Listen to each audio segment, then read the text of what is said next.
Hello, everyone, and welcome to our Vampire the Masquerade 5th Edition Chronicle Vancouver by Night Delve into Darkness. As a warning, this is a mature game, and it explores some dark and troubling themes. These may include body horror, gore, violence, loss of character agency, gaslighting, mind control, and many others.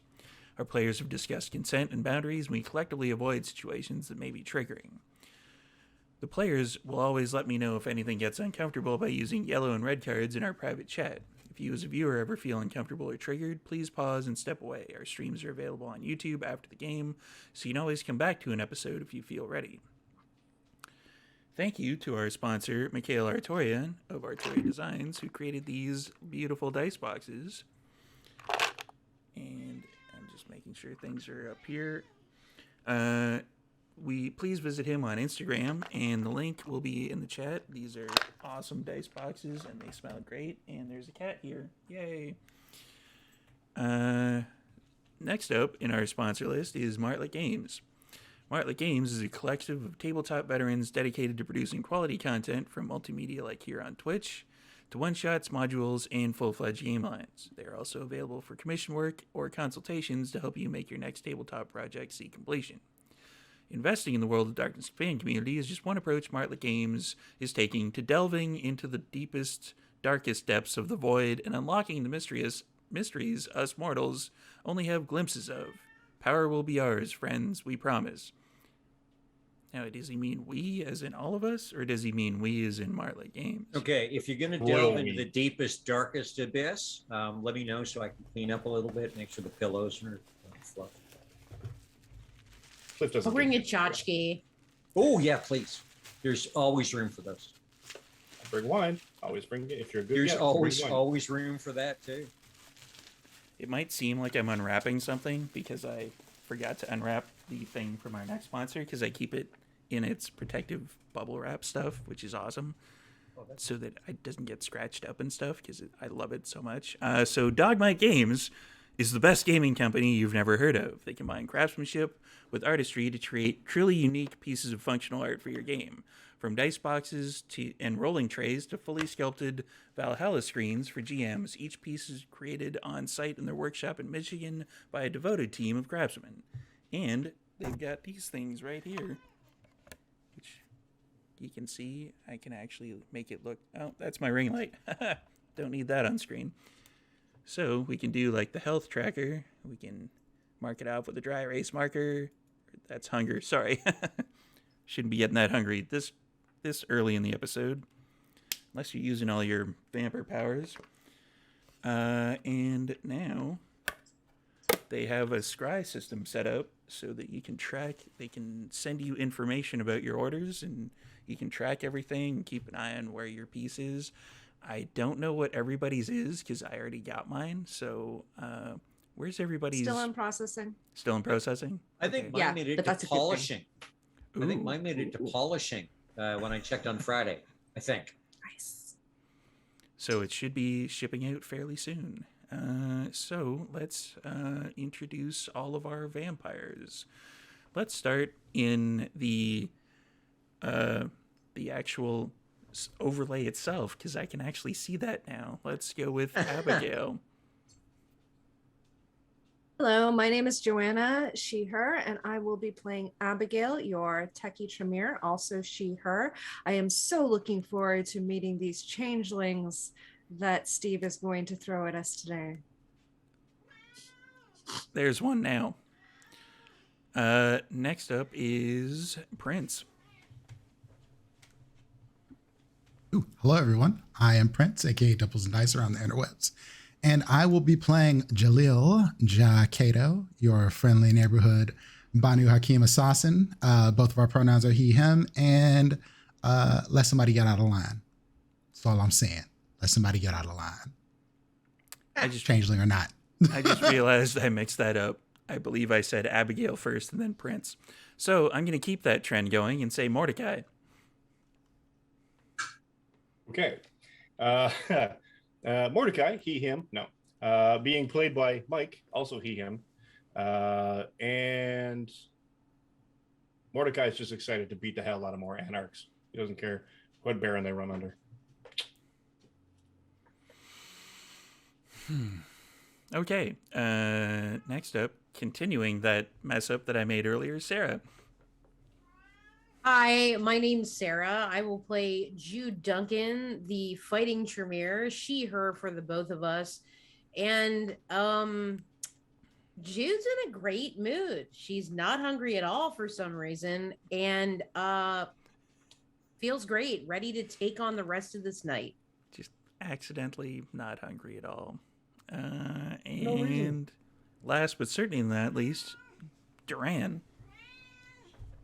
Afternoon, my name's Cliff. I play Ryan Giovanni, he, him for the two of us.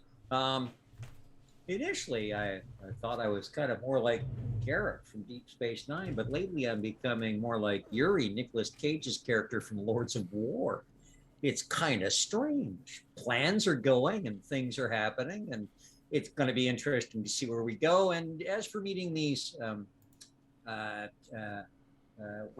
guess Irish anarchs. I mean, Sealy Court. The Irish and the Italians, we always haven't seen eye to eye. You know about Boston and stuff. Yeah, we'll see where it goes. We will see where it goes. And so, when last we saw our intrepid coterie, I'm actually going to let one of you guys do it this time, just to switch things up a little bit. Who would like to volunteer to do a recap?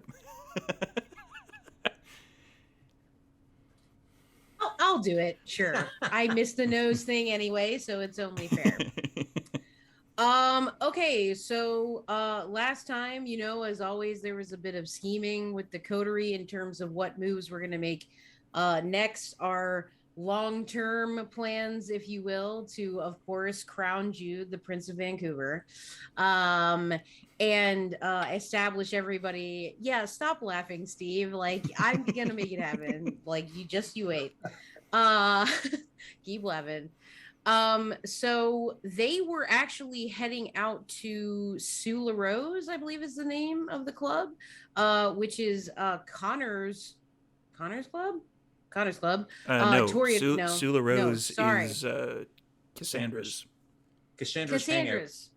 Yes, Cassandra's hangout to see some Toreador, and we, of course, as vampires do, stop for a bite to eat at a bar, and everything, you know, proceeded normally at the beginning, and then Jude and Sara, the player, rolled a bestial failure, and Jude drained an innocent mortal dry at the back of the bar.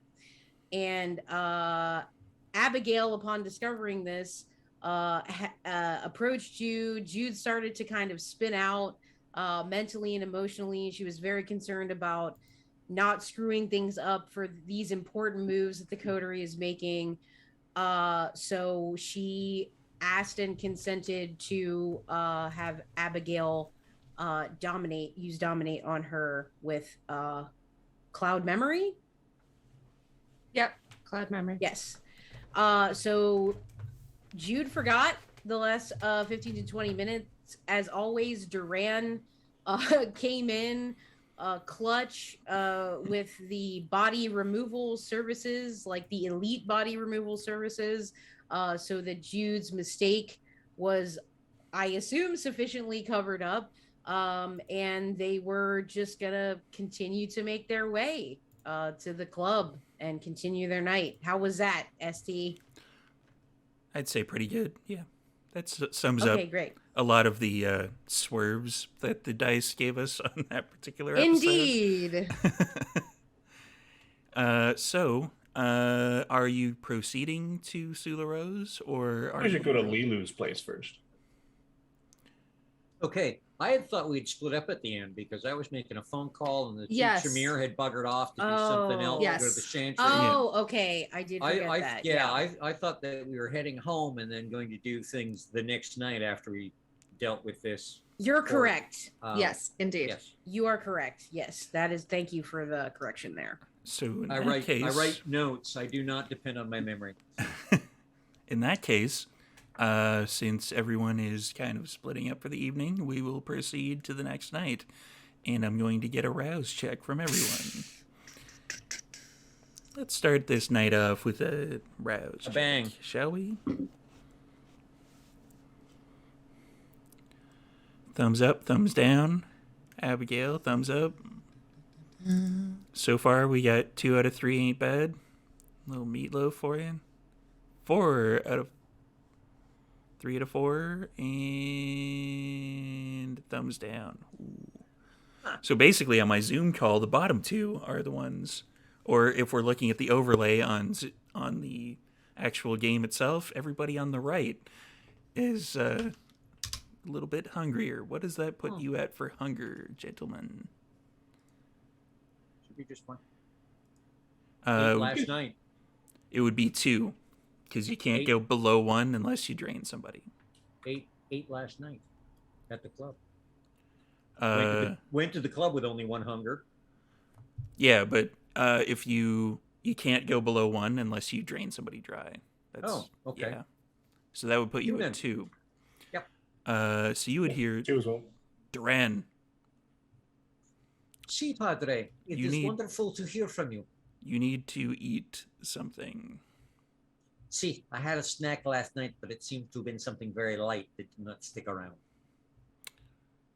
Now you need Thus, to eat. they don't have a lot of substance. Something else. Maybe. See. Maybe Tremere.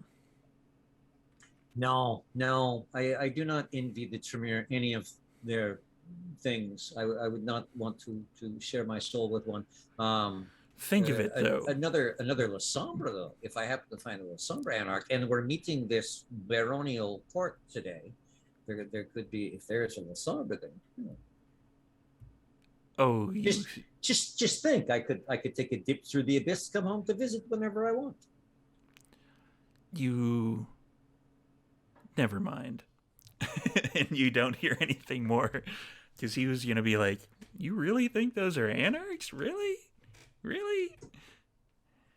And Mordecai, what are you doing when you wake up? Because you're gonna start hearing stuff. Do I wake up hungry? Yes. Like, Mordecai. tastes great, less filling. Enough. You should eat something. I know.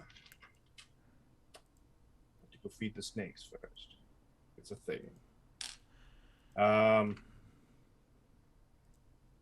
then we have to go and see some anarchs about a thing, some kind of baronial something.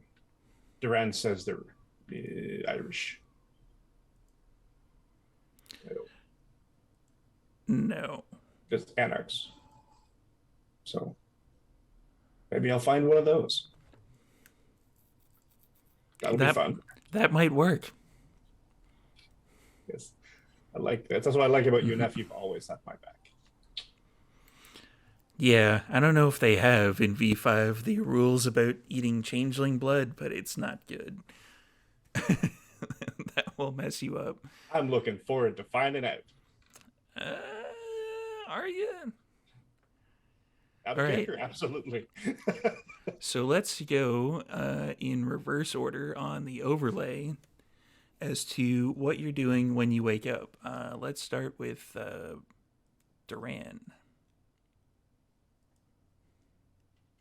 Okay, so the standard thing, making the phone calls that need to be made, checking the books that need to be checked.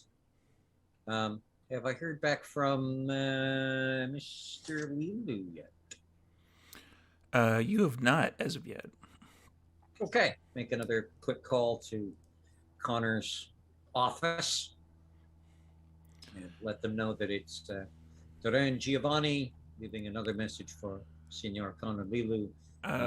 It would be in his very best interest to get back to me as quickly as is convenient. I have information that he will be willing to. I would think he would be very eager to have. Hold, please. Ah, grazie. And while he's on hold, Jude, what are you doing when you wake up?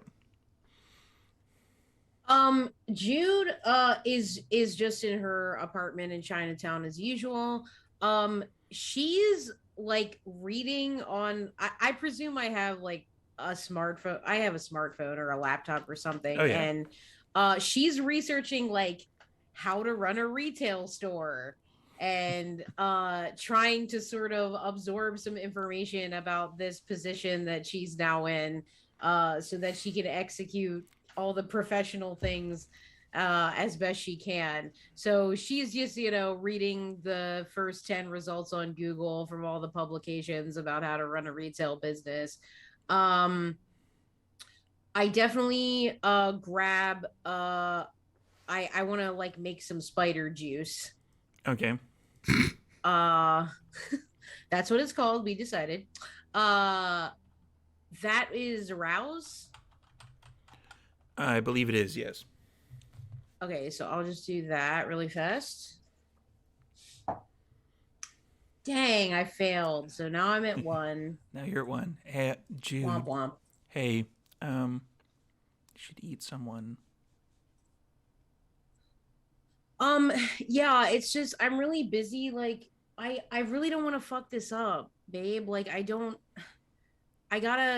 for everybody, I gotta do this right. So like I'm doing this, and then gotta get ready for like whatever's happening with this Baron tonight. Like, it'll give us an edge. It'll just give us that little edge that we need to really perform in this environment. Don't you think? No. I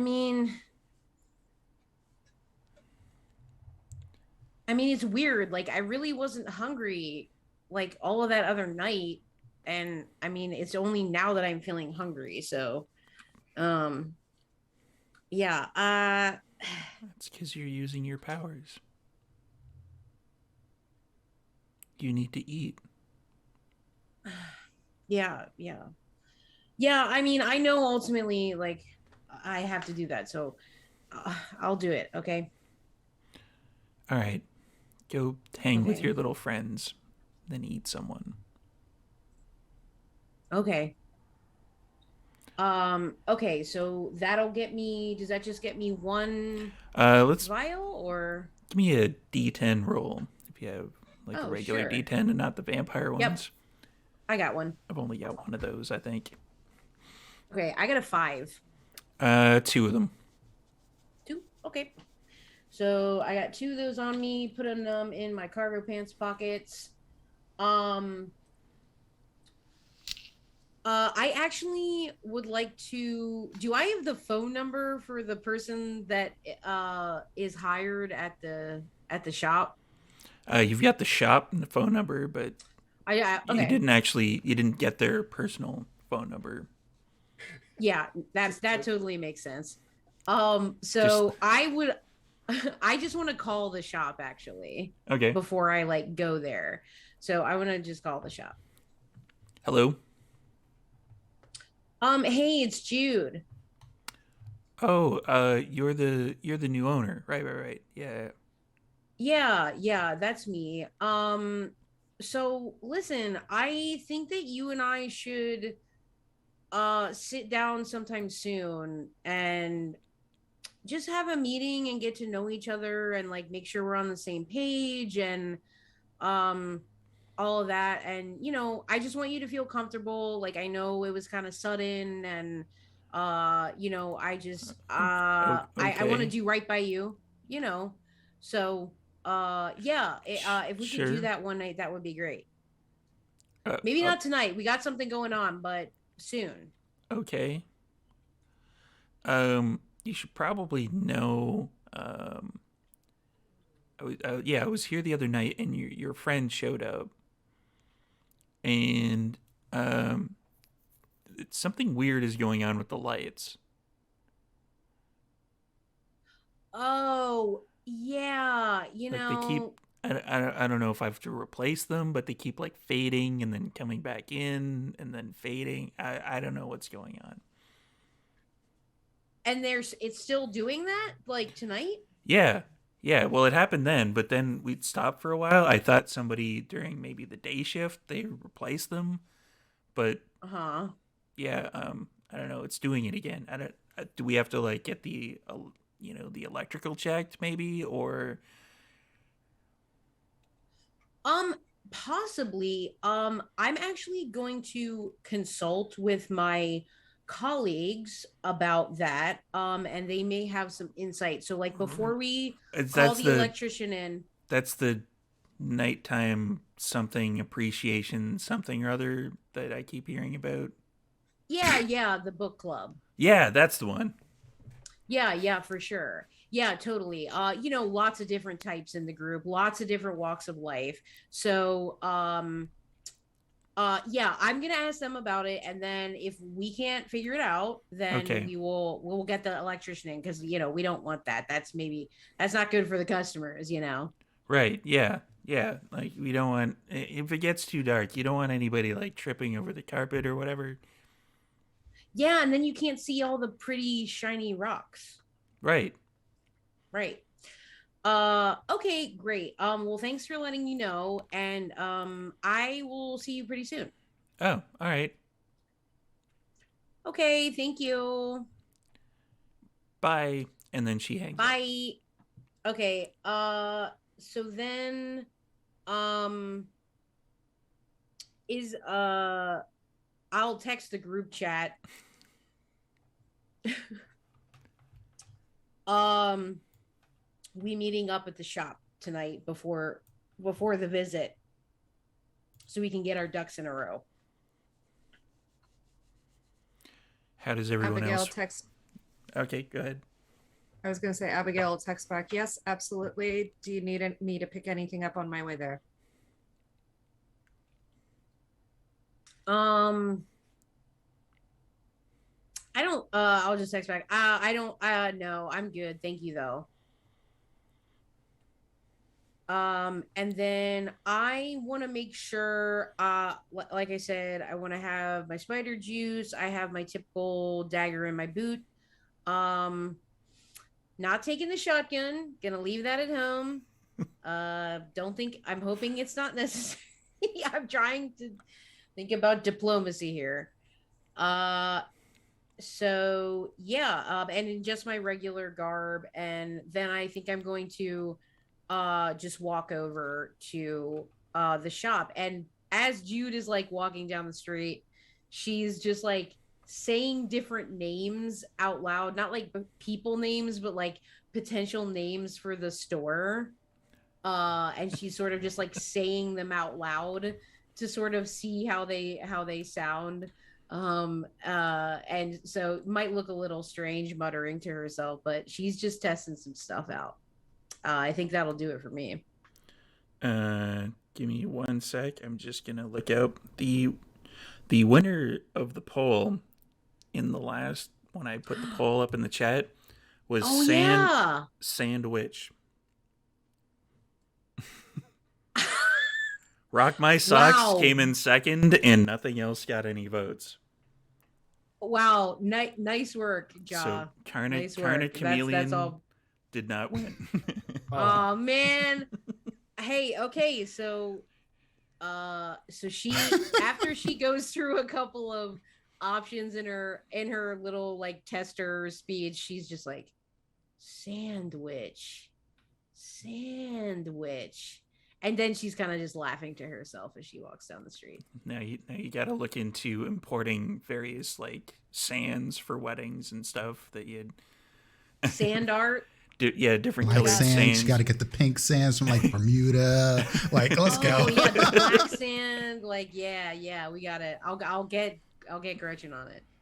All the various colored sands for people who want to like draw lines in them in their office. Yeah. It's just... So let's hop over to Mordecai. Mordecai, what are you doing once you wake up a little bit more peckish than usual? Downstairs, avail myself of my herd.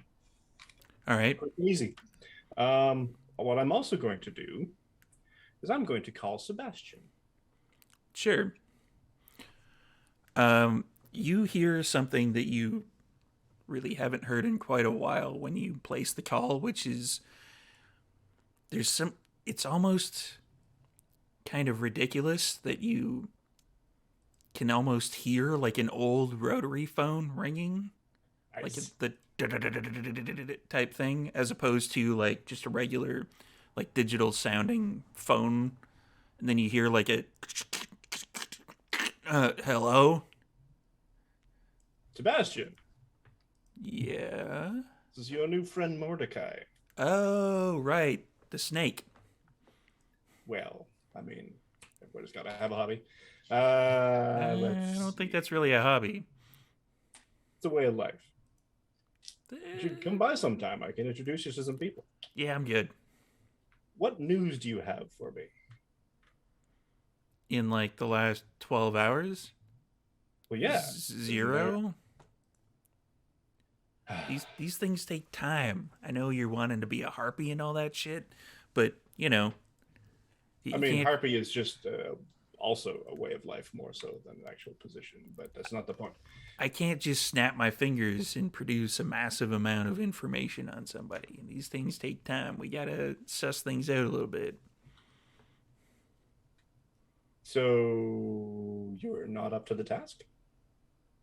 Oh, I didn't say that. Oh, good. I'd hate to have a change in our arrangements. Wouldn't look good on either of us, really. And the phone But- line goes dead.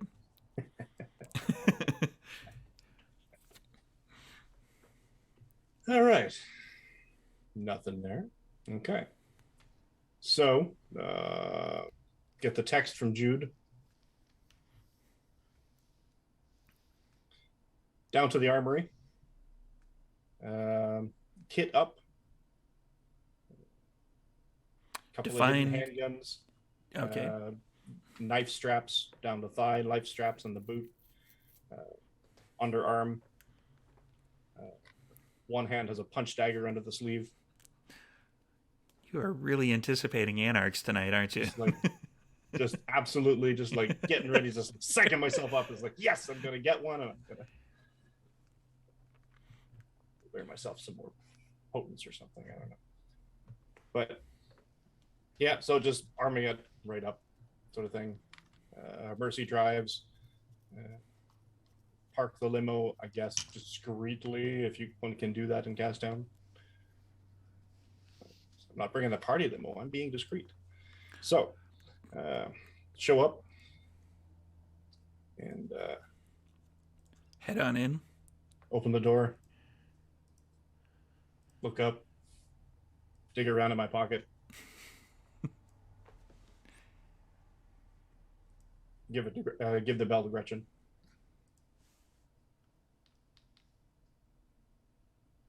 This is yours. Is this like a weird new employee like hazing thing? Like what am I supposed to Don't remember? I tore it off the door frame. Oh, right. Yeah, we have bigger problems right now. And at that point, we're going to switch to somebody else before we get into that so we can get everybody all congealed in the same spot. Bang. Ja, what are you up to?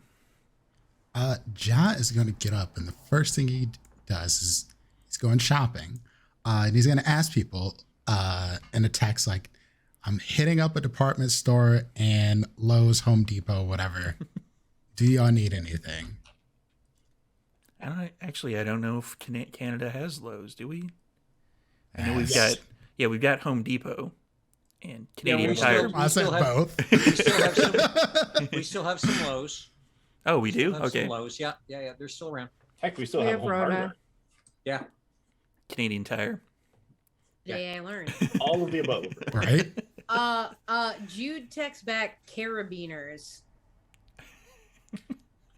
Ja just Ooh, question ooh, yeah. mark. Okay. Concrete drills. Drill bits to drill into concrete. That was part of the plan. This is the response you get to that one. You know the thing. Plastic sheeting, duct tape, hacksaw, and blades. And then you get a response, Mr. Giovanni, you think I don't already have those things? Buy more. Never hurts to have extra. The SI watch list goes ding. Just the FBI watch list goes ding. Right? Abigail So, yeah. texts back, while you're there, there's a Best Buy 2 stores down. Can you please buy about 300 feet worth of LAN cable? Yep. Is Halloween stuff out yet? Want 12-foot skeleton.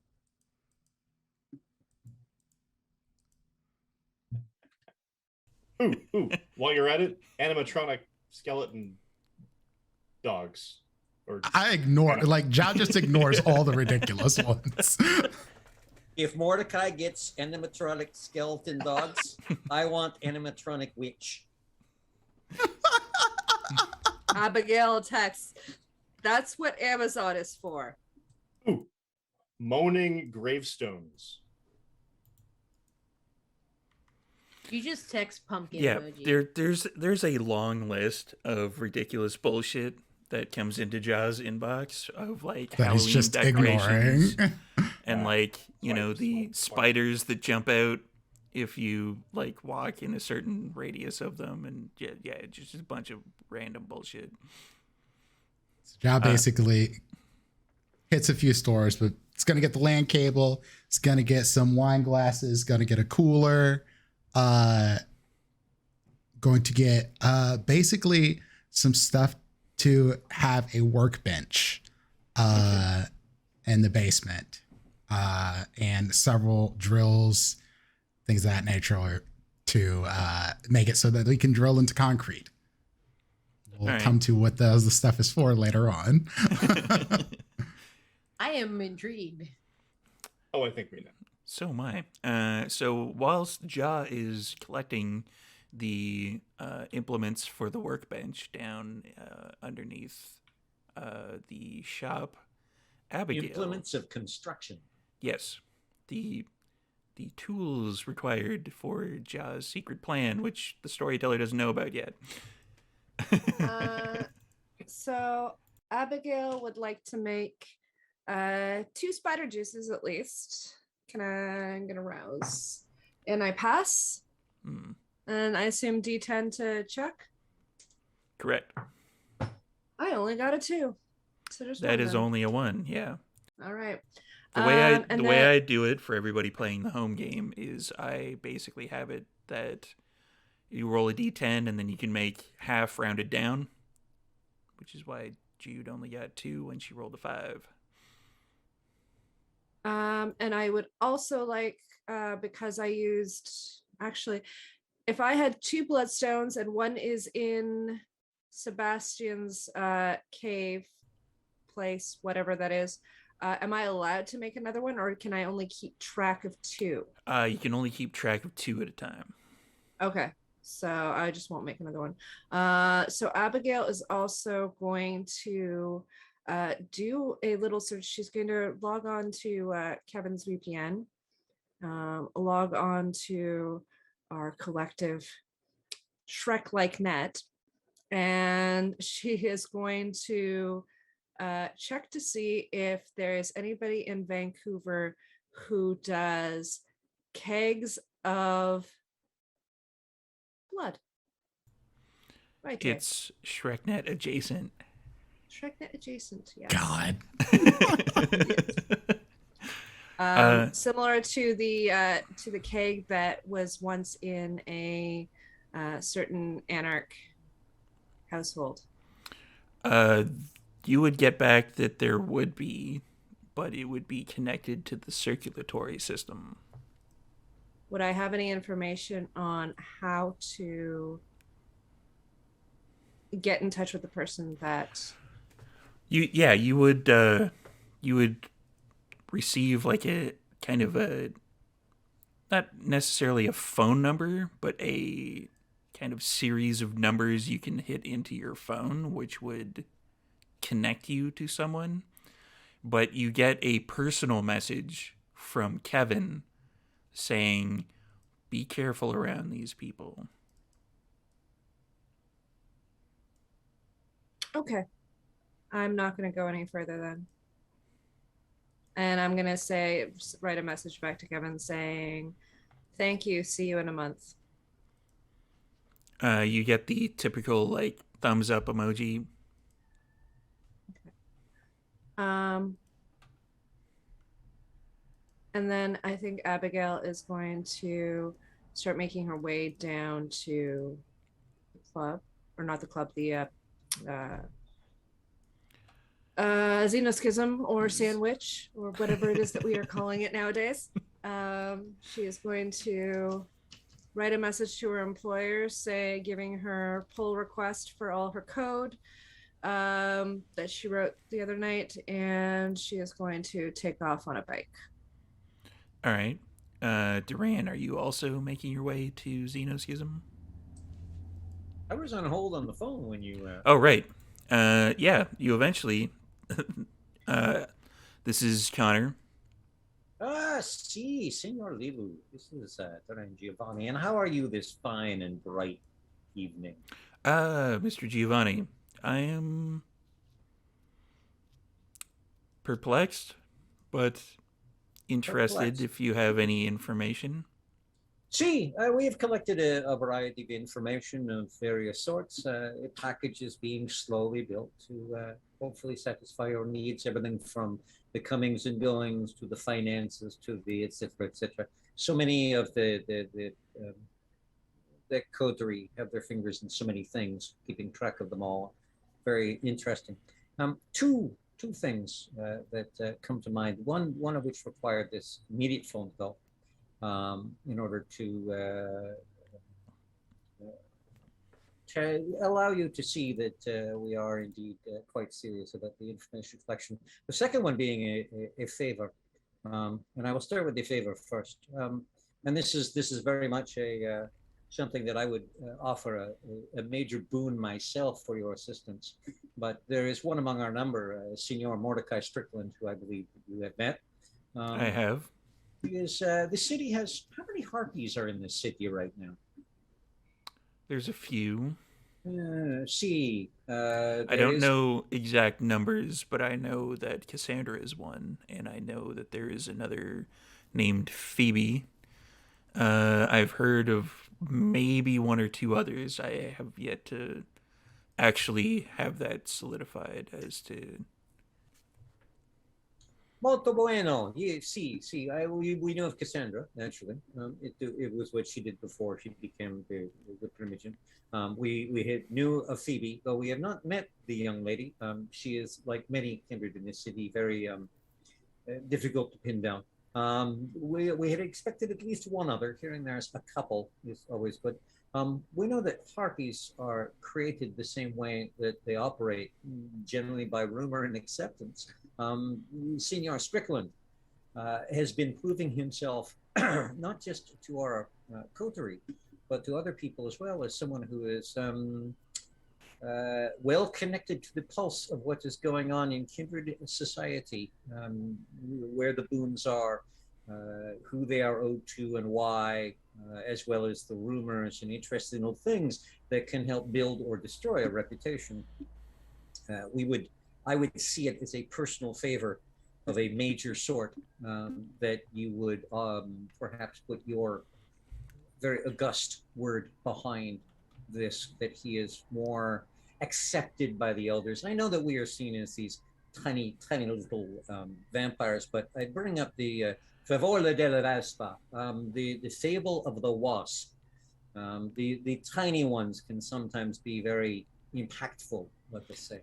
Well, that's part of the trick of kindred society, that you may have a major boon from someone small now, but in a year, decade, or two, they will be more important, higher in the echelons of power in kindred society. Who knows? Maybe your coterie could end up all being Primogen at one point, and then it will have a major boon there. And with a major boon from it, my family does not always deal in prestation. I am one of the large handful that finds it a very important thing, because being owed a favor by a well-placed Giovanni can often be a great advantage to any kindred. Indeed. And where we are bringing up the information and why he should be supported is because he has heard a few rumors, very potentially deadly rumors for Oh, the has he? other coteries. C, we have proof that they are dealing with the anarchs, and not just as many of us do, a little trick and trade here and there, or perhaps a bit of hunting for advantage, but attempting to do solid deals with the anarchs. That I already knew. In such a way that see, but having a little extra proof never hurts. The other interesting thing is apparently they are just as cozily in bed with the Sabbat. Go on. We have it from Signor Mordecai that one of Nick Zidon's people confirmed this. It has to do with Signor Rico, the sheriff, the destruction of the building of Charlotte Industries, a number of other interesting connections, but it all has to do and come back to the Sabbat. That I hadn't heard yet. So you may wish to do with this as you may, whether you warn them to be very careful and step gently as they dance, or it is the information part of the package that we're preparing for you. But this, I thought, would be something that you would want sooner rather than later, and again, in part exchange to get your own support for our Signor Mordecai. Understandable. Yes, thank you for this information. I will start planting seeds of eventually having Mordecai grow into being a harpy. I think he will blossom beautifully. An amaranth. No. Not that. No black roses here. Well, okay, there's probably a lot of black roses here now that I'm thinking about it, now that I look at the rest of the episodes. So, yeah, anyway, back to the conversation. See, well, thank you very much. It is a great appreciation talking with you again, and I look forward to dealing with you in the near future. I hope you have a wonderful night.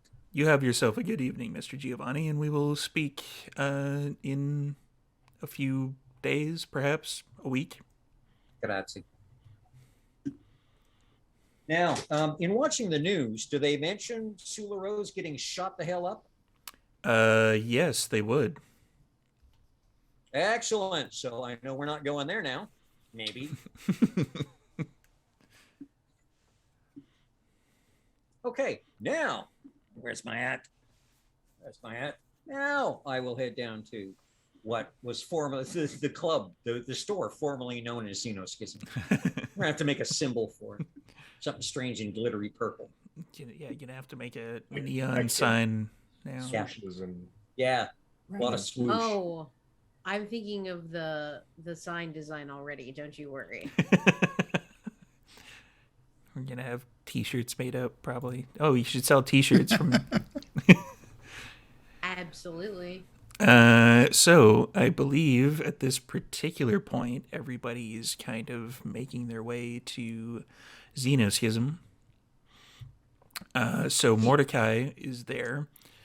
Let's have Duran probably show up next, then Jude, and then expanding outward, it would probably then be Abigail and Ja coming in last, due to having his car now semi-full of various pieces of equipment that are needed. Weapons. Well, weapons too, but the weapons is Could be.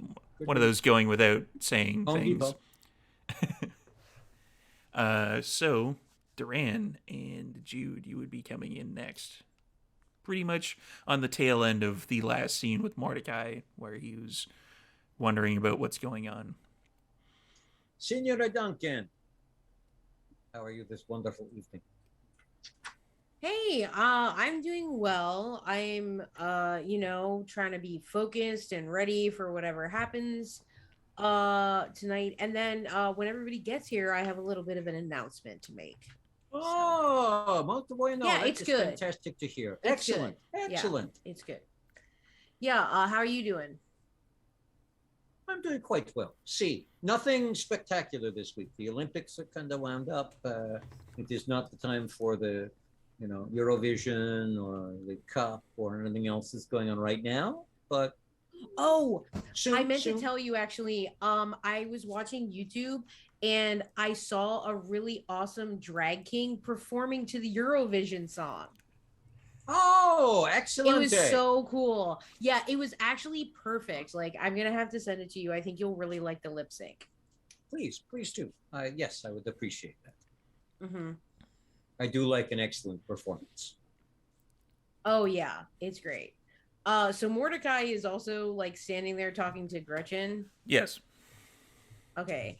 So I kind of want to like go toward them. Uh, uh, hey Mordecai, how you feeling tonight? Jude, Yeah. I'm feeling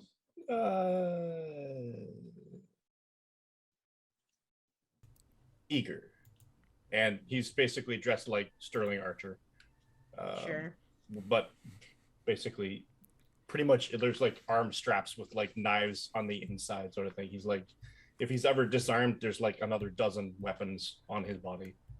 And that's something that Jude can readily observe, like all the like straps like, and weapons and stuff. Clear as so day. Okay, cool. So Jude is like looking at all the accoutrement and just being like, hey, I think we should just try to talk to these people, this person first before I appreciate you being prepared, but that is one way to be bulletproof, have no flesh showing for the steel.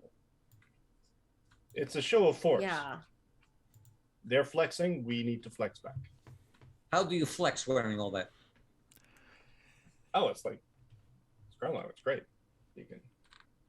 He means it in like the young person way of like showing off, you know. But no, seriously, I can flex. It's yeah. And he obviously means it in the old person way too. Well, yeah. So it's firing on all cylinders. And then I'm never not firing on all cylinders. This would be the point where Abigail would probably show up. Okay. Oh, Abigail, I assume, has not received any sort of message from Harley. Nope. Me neither. Me nope. neither. The phone's still fucked. Okie dokie. No. All right. Abigail's gonna walk in and just say, "Hello, all. Good evening, Senora. Hi. Good. Ready for tonight.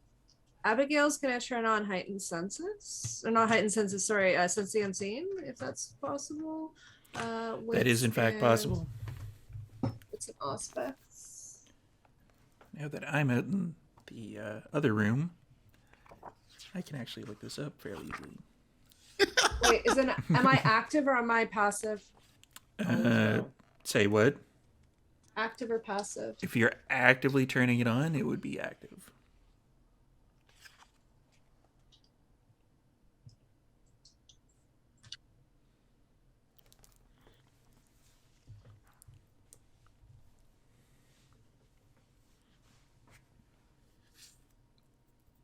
Two successes. There is the kind of standardish barrier that is around the shop, and there is also in the shop itself, in the far back corner of the kind of table meeting room area, that is, kind of off to the side. You can't really see it when you first come in, but there is definitely like kind of a flare that you can see, like kind of a flicker that is almost glittery. It's kind of like a fire, but it is human sized. Like, it's not overpoweringly bright. It is just something that you can definitely, you're like, oh, that's new. Can I roll? I know this is going to sound strange, but can I roll again and see if I can see better? Sure.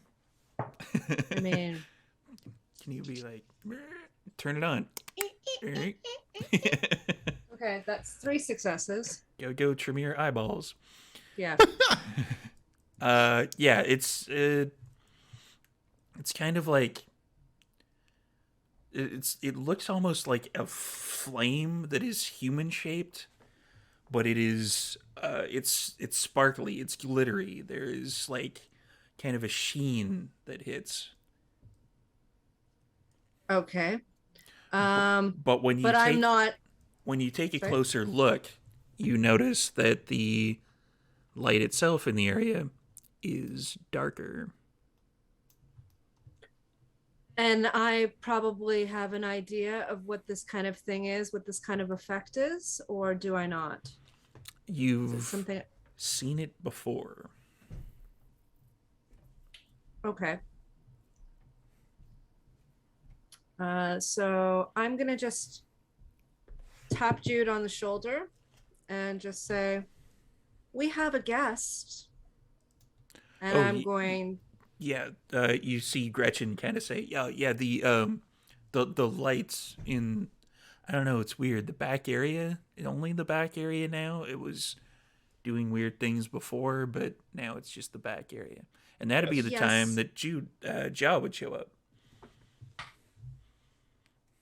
Good evening, everyone. Good evening, Mr. Cha. And Ja is like coming in with like planks of wood.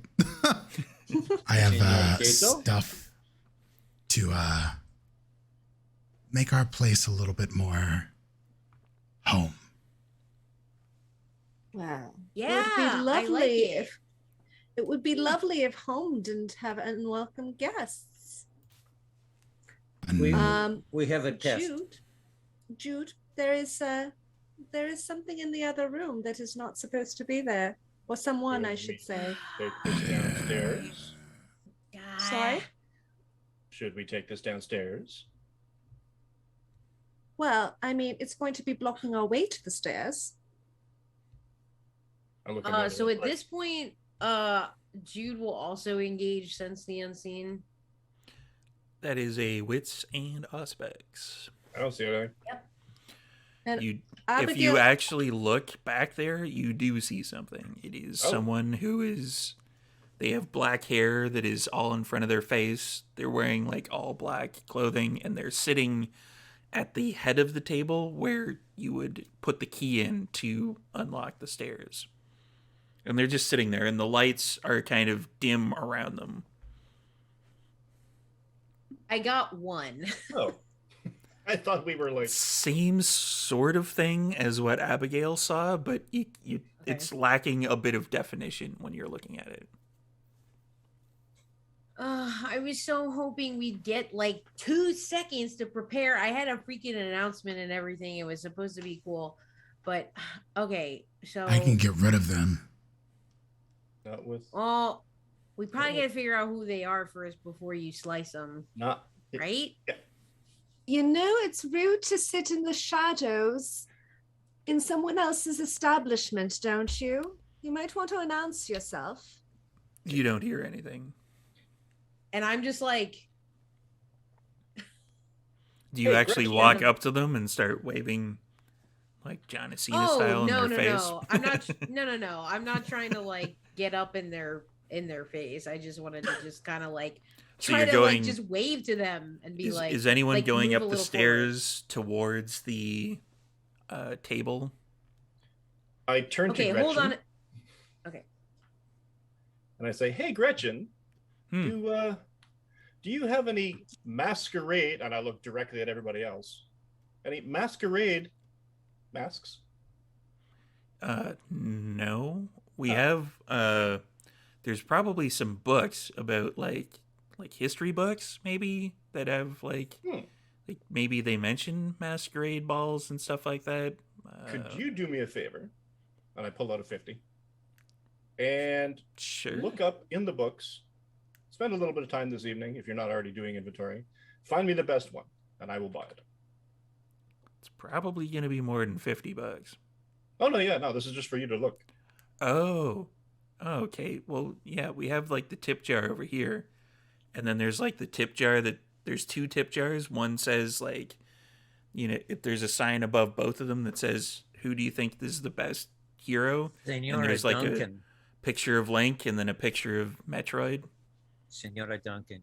Gretchen does not appear to be the swiftest crayon on the bridge. Sorry. What? Mr. Ron, What that's city? rude. My I brain don't even hurts. know what That hurt that my means. brain. My brain hurts. I think Mr. that's John, Duran's way rude. of saying Gretchen's a dumbass. Yeah. Take the 50 back, take out 2 20s and put one in either jar. Oh, that I don't know if you understand this game. Like you're. And I I like look the at vote. Mordecai. Jude looks at Mordecai and she'll like nod her head knowingly at what he's trying to do. I'm like, okay, yep. And I will say, I'll look at him and say, obviously, Samus Aran is superior to Link. I'm Gretchen's sorry like, to say. right? Okay. Which one's that? That's the Metro, not Link. The It's Metroid. the Metroid okay, one. not Link. Okay. Yeah, Good, she's cool. Excellent. awesome. She has a zero suit. Which It's one's so that? freaking cool. They're both women. Which one? No, Link is not a woman. Okay, you're confused. We'll talk about this later. We'll go over it. I'll send you a BuzzFeed article. They're both or 8-bit. something. I don't understand. This is not. They were at one point, yes. Okay, so Jude will sort of like understand what Mordecai is putting down there. And I guess Gretchen is gonna do her thing. Gretchen's gonna go and search through the Okay. books. And just for clarification, so I thought we were just kind of standing like mingling like on the main shop floor. Are we Yeah. back by okay? I just want to make Yeah, sure you're 'cause on you said the- up the stairs, so I got confused. Yeah, the where the table is, it's up like a couple of stairs. It's not like up an entire level. I never put that together, so that's good to know. Okay, so I kind of want to like almost like push the coterie like together in a little like amoeba. Like I kind of want to just like Huddle up. get everybody like yeah, exactly. That's what I want to do. So like, you know, if they let me do that, that's their prerogative, but I want to kind of just like away from the eye line of the person or the being that's back there, and then sort of away from Gretchen and be like, okay, I think I should just like go up and just talk to them, right? Like, and just see what's going on, because maybe it's the same person that's here to announce the like guy or the person we're supposed to see. It's the same thing, right? Because of the lights and everything that was happening last time they were here. It's still rude. Oh, I agree with you, and we will make that clear to this person, but I just want to say I don't want to necessarily like come in too hot in case this is the meeting starting unofficially. Well, I would suggest that we all leave our phones and our electronics behind the desk. Give me a wits and awareness for everybody who's sitting or joining the huddle. Okay. All right. Oh.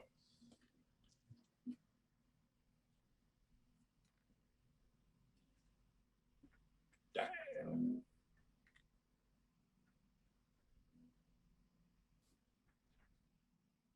That was one success. That was a really bad roll. Yeah, I'm at 2. This is a wits and awareness. Yes. I got you, boo. For Abigail, Jude is talking. Oh wow. What else is new? 2 successes. 2 successes. Jude, Also 2. Mordecai, I nailed it. 6. Well done. Duran, Boom. I wasted my 10s on a wits and awareness roll. Well, I wasted Did my you, though? D&D initiative roll with an at 20, so I know how you yeah. feel. Not being in the huddle, I didn't roll. Dex, and Stealth. Oh, okay. So as you can get up there unnoticed. Oh, I actually have some of that. Dang. Thank. Yeah, I do. You do indeed.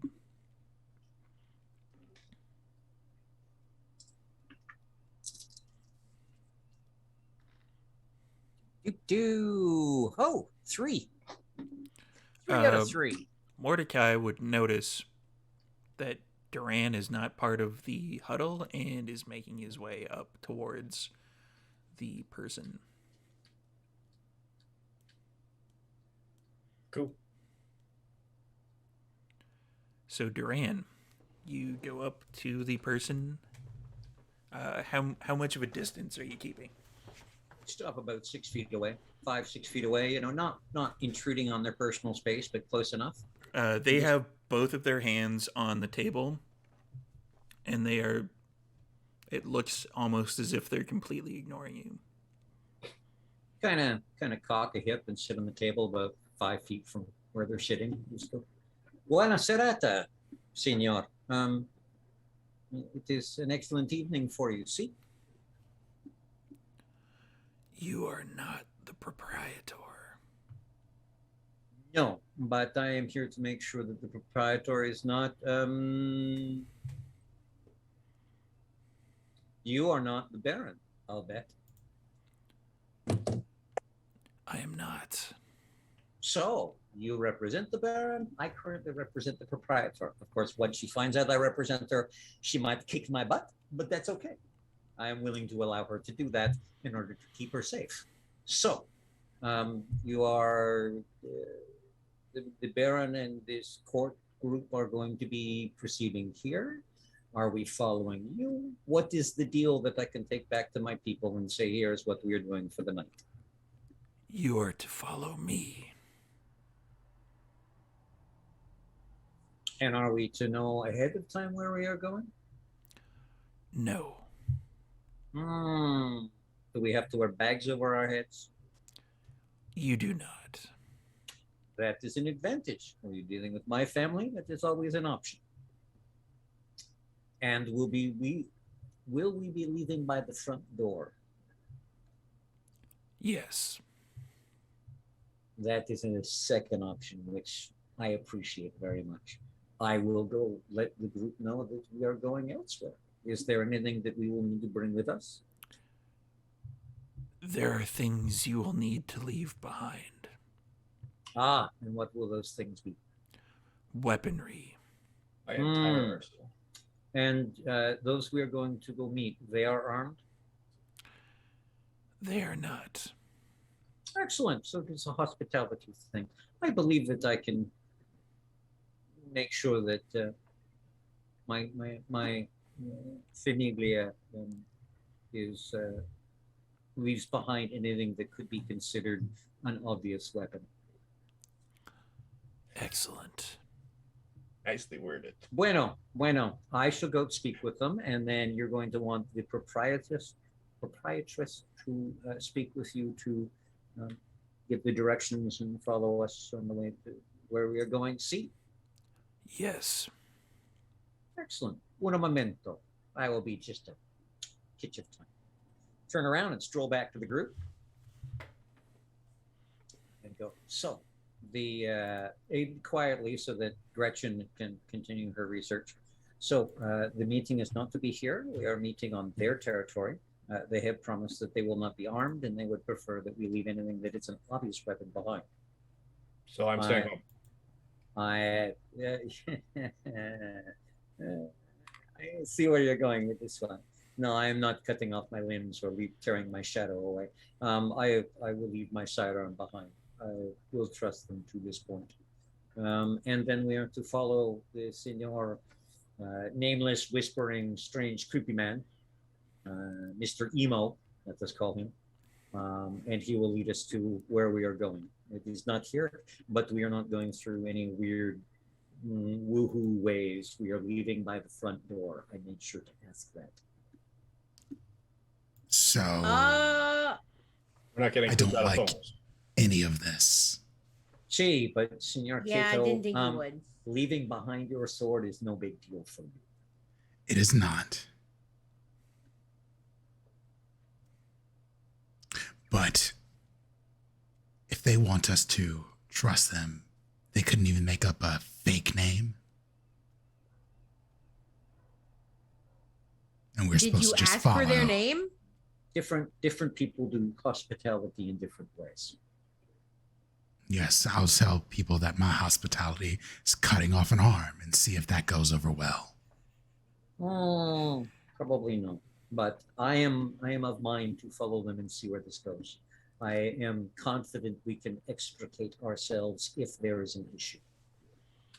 And Jude will look right at Mordecai and be like, see, I told you it's just gonna be talking.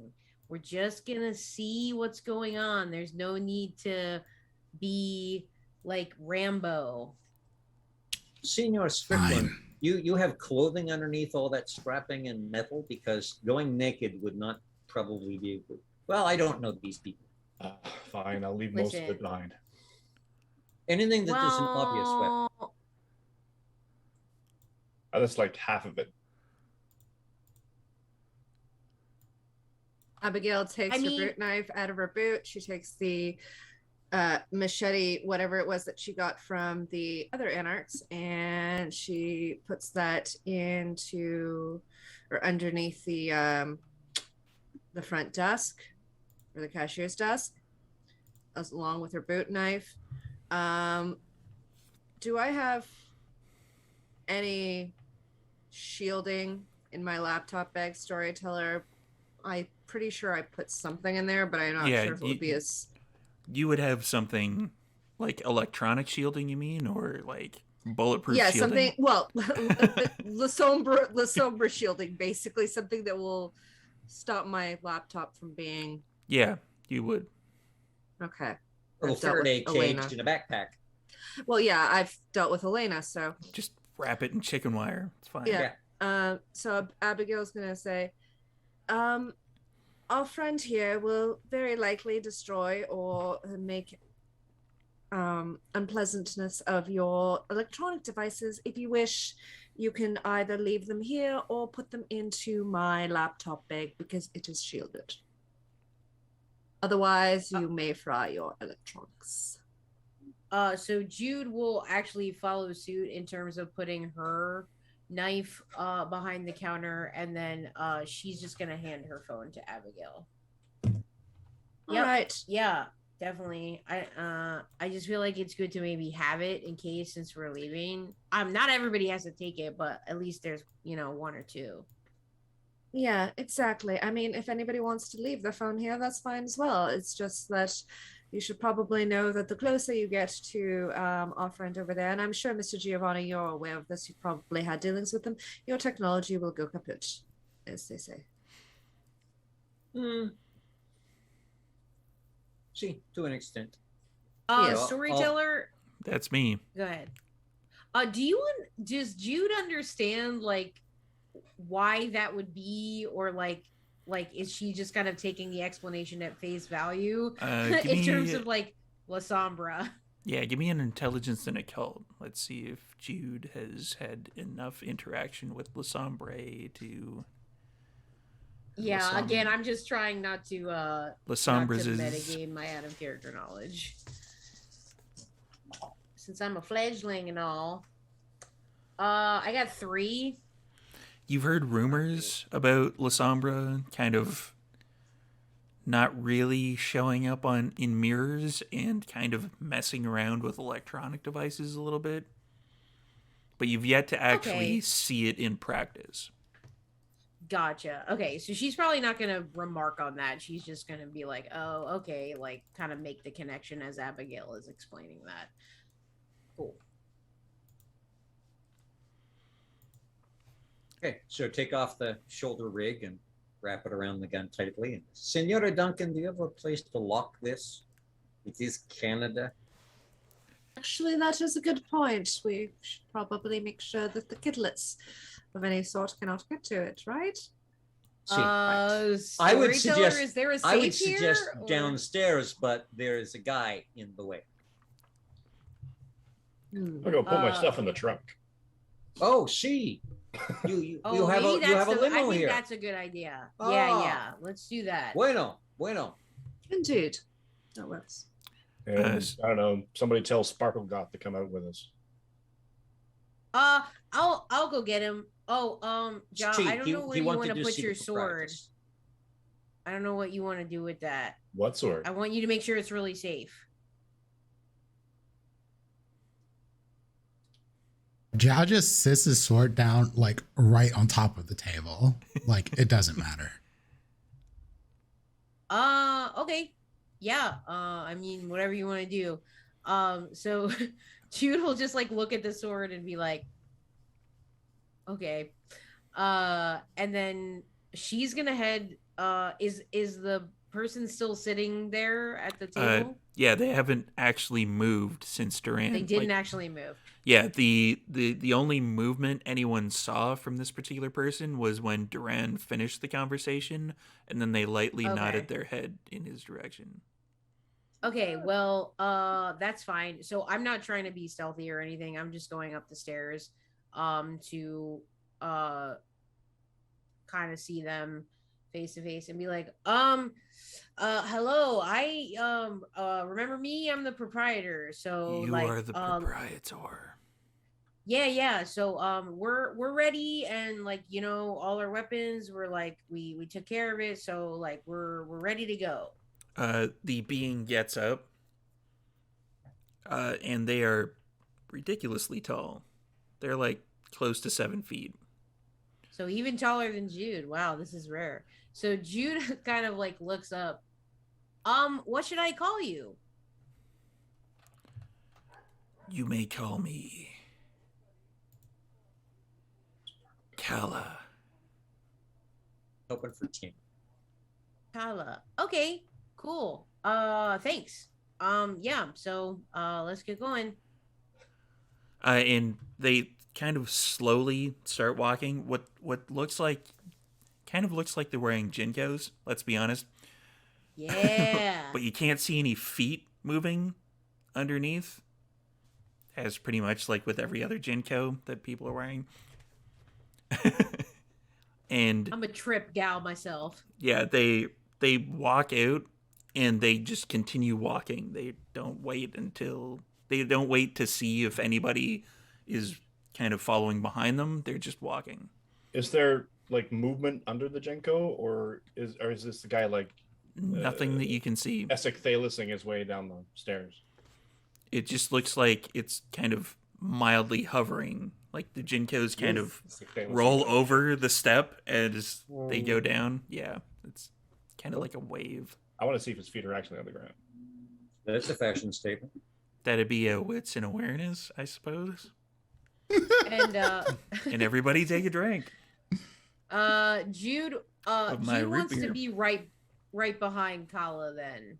That's only Okay. 2. You have no idea.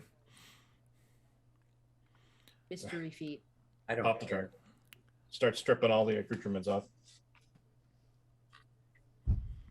Yeah, they're moving slowly, but they are moving away from the shop at this point, while Mordecai like readjusts all the weaponry that Mordecai has. Is Mordecai So taking did they all the really weaponry? intentionally send their most creepy person they possibly could send? And as like if Jude is like passing by Jaw as he says this, she's just gonna like shoot him and look like, She's trying to be diplomatic. Stop. I'm trying to be good. Abigail leans over and whispers to Jaw, were you expecting a perky goth, maybe? I wasn't Okay, expecting cool. a 7-foot tall La Sombra that is floating and making our lights turn off and scaring off our, new person that works at the shop. But maybe that's just me. Finish That's fair enough.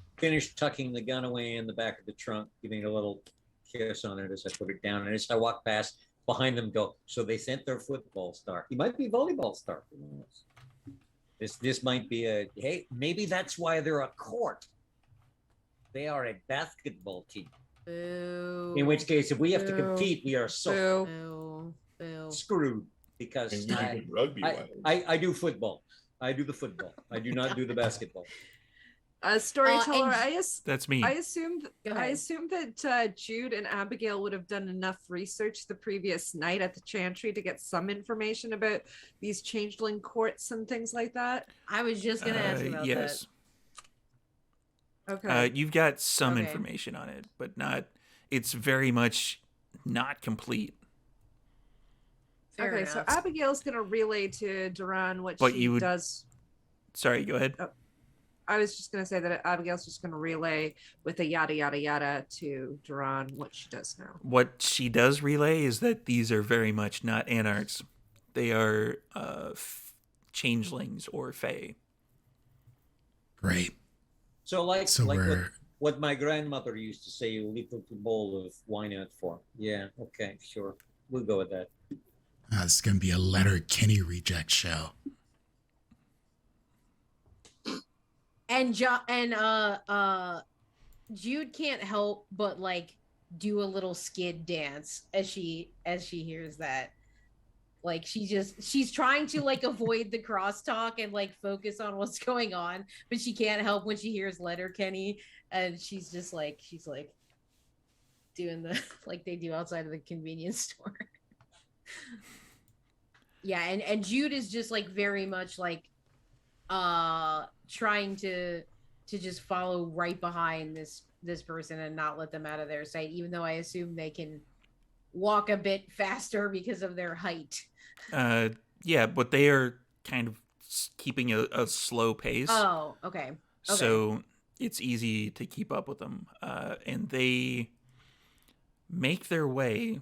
I think everybody is semi-familiar as your characters with Vancouver.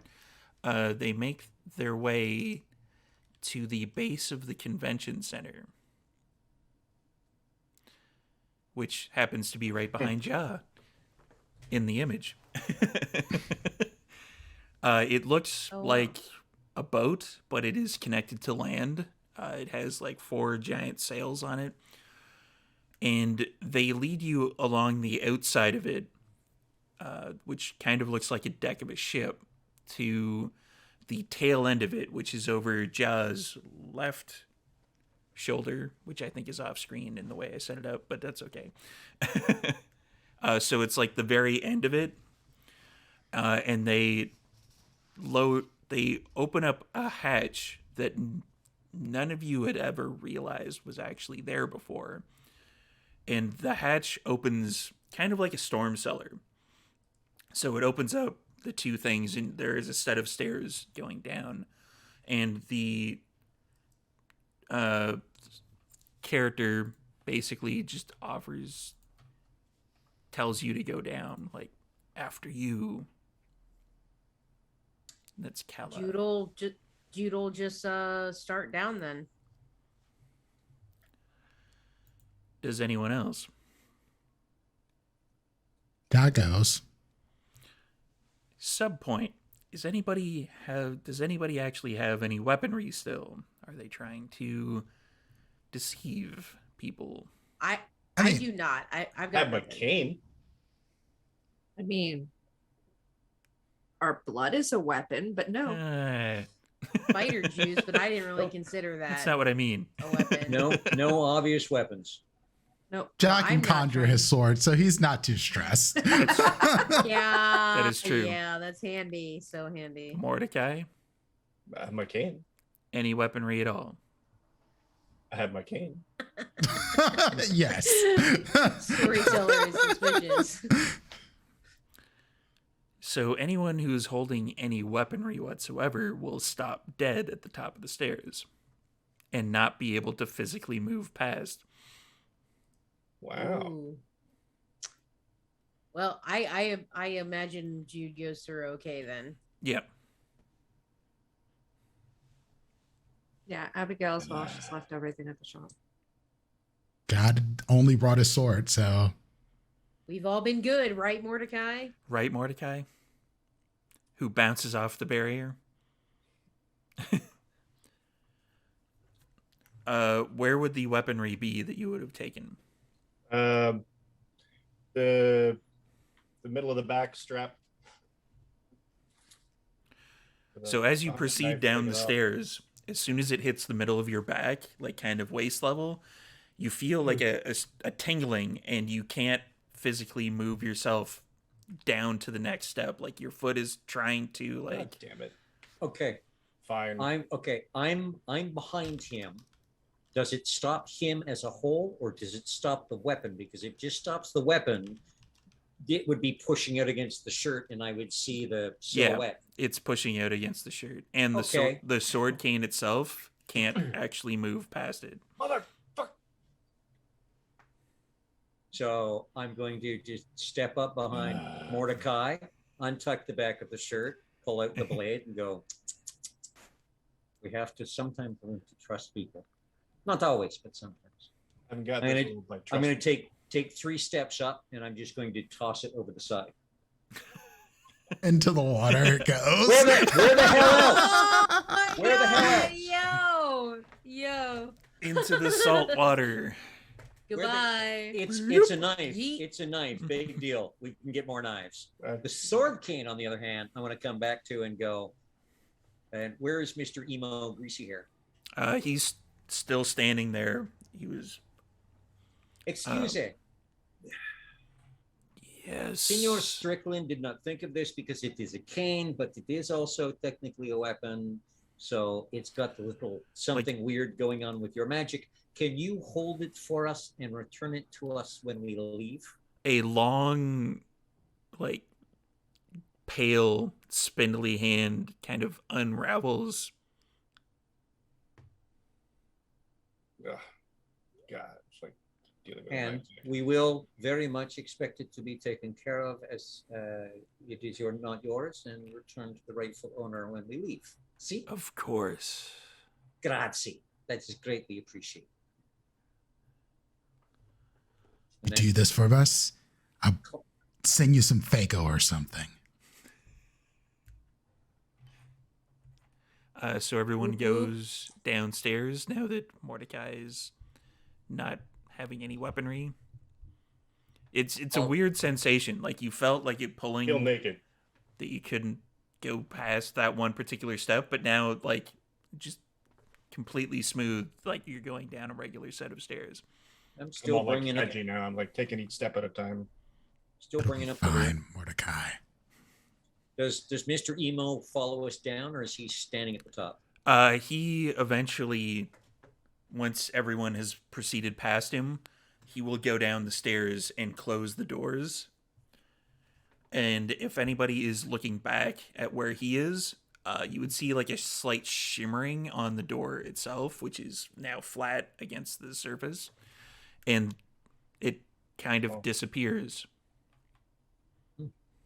So we're underwater and it's magical. It's my favorite place. Oh, this is so much better. What do you call him? As you Force? proceed down the stairs, they start to change. They initially started off looking kind of concrete-ish, kind of like what you would expect from a building that is essentially set in kind of a waterish area. But as you go further down, the concrete makes way to kind of a brick, like almost cobblestone-looking stairs that you would go down. And then Did the walls change? the walls do change, yeah. The walls kind of are like the inside of a castle type thing, like as if they're large segments of stone put together as opposed to like a smooth concrete aesthetic.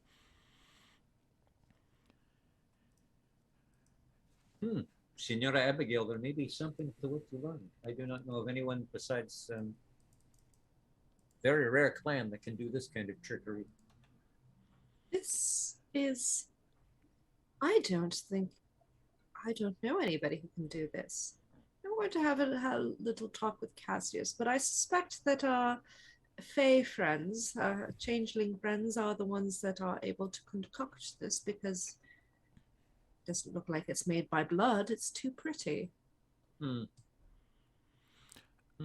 as you get to the bottom of the stairs, there's a short hallway, and there are two people standing there in like armor, complete head to toe plate armor that is shiny, and they have spears that are crossed, hiding a door behind them that is like weapons that a were going to be large here. double door. I imagine these are ceremonial. These still stick. I'm rousing potence. As you concentrate to force the blood, nothing happens. And it's at that point we're gonna take a bit of a break. Oh, what are you talking about? Oh no. Don't like that. What? Not Don't like this. that at all. So come this on. is- Well, the Tremere are fucked. So come on Right? back, everybody. R.I.P. In about Okay. 7 minutes or so. 7 minutes? We got to do some fast We freaking are thinking in. in 7 minutes. Shit. I'm about to Google right now. Okay.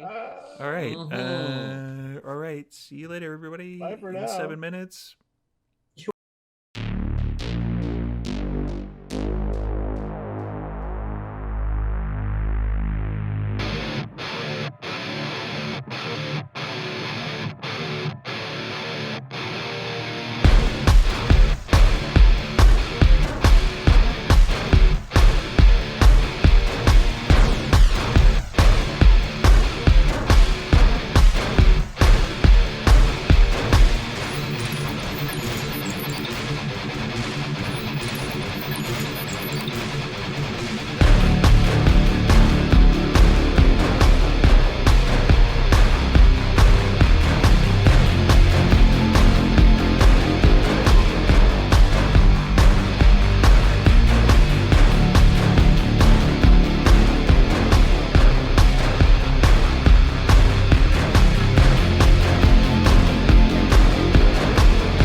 welcome back, everybody. We've just discovered that there's a little bit of a changeling area at the Vancouver Convention Center, and somebody decided to try to use one of their, let's say, more violent powers, and it did not work at all. I object. Things are afoot down at the Circle K again. We have done vibe checks, and everybody is good to go. So, yeah, you see down at the end of the short hallway, there is the two armed guards that are in full, like, shiny plate mail that have kind of halberd type weaponry that is crossed, hiding a large kind of stone door behind them. It almost looks like the door in the Lord of the Rings, but there isn't any magical symbols or anything on it. It just looks like a plain stone door. What's the lighting like down here? It is well lit, but you're not at all sure where the lighting is coming from. That doesn't really matter where the lighting's coming from for me. The fact that Duran? it's well lit. Senora Duncan, allow me old family habits. And I'm going to walk up, stop about 4 foot from the pair and go, Senores, I am here to present the proprieties to your baron. If they are ready to receive. With you standing there, they're not moving. God damn it. I'm turning on awe. Fuck this noise. You can't even give me a chance here. Hello, excuse Senora me. Duncan? All right, so Jude will center herself in front, and she'll kind of like look, like kind of nod her head in thanks to Duran for, for the intro. As soon as Jude comes up, the halberds kind of go into like a ready position. See, so it would appear they are not going to listen to any of your advisors. So if you are unsure of what to say, a quick little timeout for us to huddle up, because I have a feeling anything the rest of us say will go in one ear and dribble out the other. Indeed, that seems the most likely situation. They Okay. said there weren't going to be any weapons here. Well, it's it's a secret place, and These are ceremonial. They'll hurt. I get it. Yeah, exactly. this much. Exactly. So Jude's gonna just like stay there in front, and she's gonna look at these two figures in the armor and just be like, and kind of like square herself up, nice, like good posture, and kind of look straight ahead and say, my name is Jude. There is a meeting this evening. I am instructed. I have followed the person, your representative, and now we are here to take this meeting. So we would like to enter. There's a several second kind of if you still had heartbeats, it'd be like several heartbeats kind of. Dun. Yeah, that you're kind of like looking like, is anything gonna happen? You're not sure. And then you hear like a low rumbling as the doors are kind of opening and they're pushing away from you. And beyond the doors, you see a lot of people dressed completely and utterly to the nines. It's like a masquerade ball. Told you we should have dressed like a Ren Fair. There's, people kind of jovially laughing in certain spots. There's people milling about, walking around. You're noticing a lot of kind of red-haired individuals, like bright, flaming red hair. There's people with long ears, pointy ears, like elves. And every once in a while, there's a large kind of just mountainous person that walks by that just seems to be oblivious to the fact that they're almost double the size of everyone else. And as much as Jude wants to simply like be in awe of all these things that she's seeing, which would be extremely new and exciting to her, I'm sure. She's really trying to just like focus and just like continue like moving forward until something happens or like somebody acknowledges her. Is So everyone she's else going focused. with Jude or keeping pace? Yeah. Where's emo Nice. boy? He stays in the hallway behind you.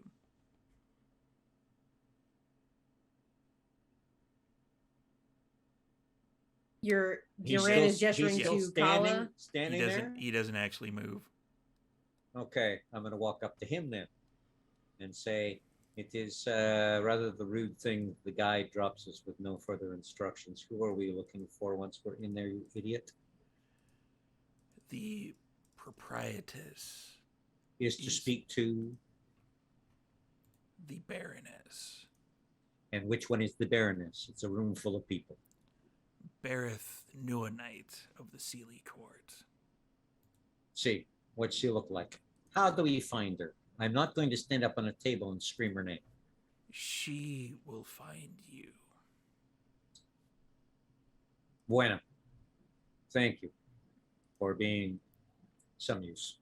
Turn around, slip back into where they're just starting to mill in, slide up to Jude and go. So apparently the Baroness will find us. So there is no great need for you to arrow your way towards any one person. I would say find a place you like the look of, or a spot that looks suitable where you can lounge, and we will wait for this Baroness. As soon as Jude crosses the threshold with the rest of you in tow, everyone kind of just stops. And they all kind of look.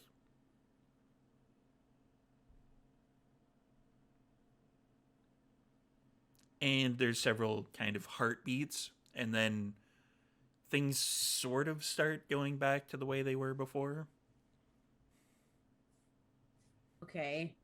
So Jude is just really trying to like exercise all her sense of etiquette and will and just not, like turn at every like fancy or interesting things that she sees. And she'll, once Duran gives her that information, she'll let me like, hey, like, and once people start talking again and stuff, thank you for like introducing me and stuff. Like that was really nice. Like I'm sorry it didn't work. Like we don't really know the rules, See, my family still stands on many of the old traditions, which I can tap. But what works, what doesn't, I don't know. These are, for a moment there, it was almost like being the first person walking into a new nightclub. Except there was, yeah, for sure. except there was no giggling. So and Jude at that moment sort of like looks around at all the people in like their really nice formal outfits, and she's looking down at her raglan t-shirt and suspenders and going like, she gives just like a a muscle memory type of sigh, just like ugh. But she's tall, she has a kind of distinct look, she's not super perturbed by standing out. I actually Jude wants to sort of like go up to Jaw and sort of like be like, so like, have you seen any of this kind of stuff before? Like, do you like, I don't, because like you've done a lot of stuff, like back in Philadelphia, so like I didn't know if you'd seen anything like this. With the Fae? No. Okay.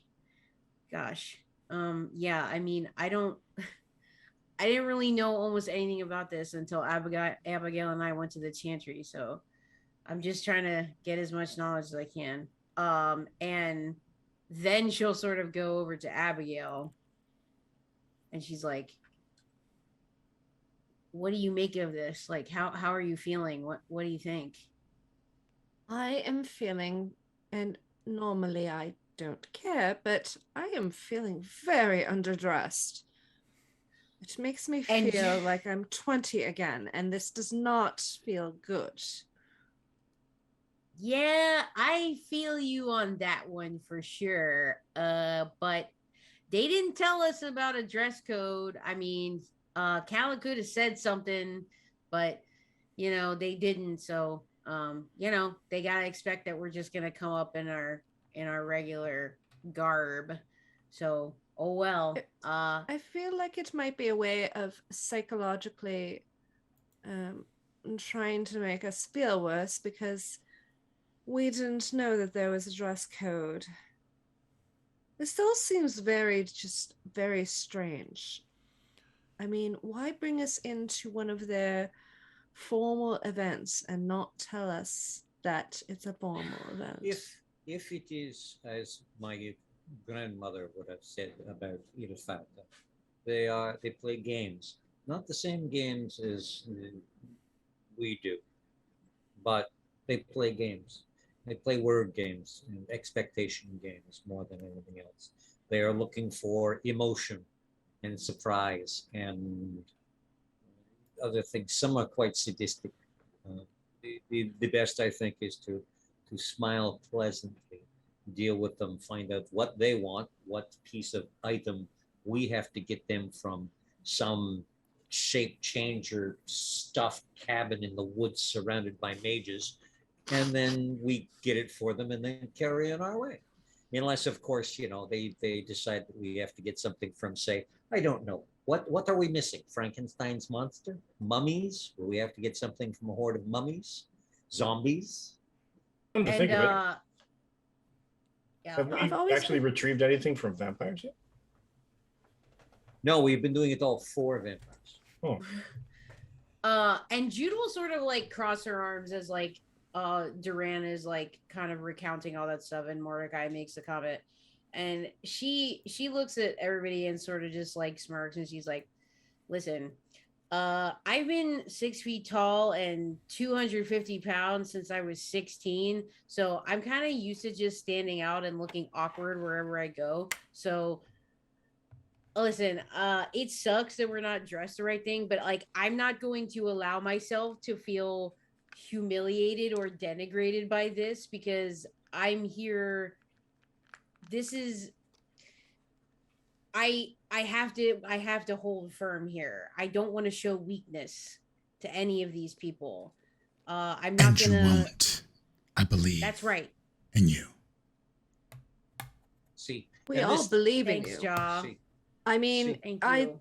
I'm not so much concerned about standing out. I'm concerned about what psychologically they're trying to say by having us purposefully stand out. And it's simply Yeah. something that we need to keep in mind when negotiating or whatever it is that they're having us do, if See. there's even any negotiation to be had.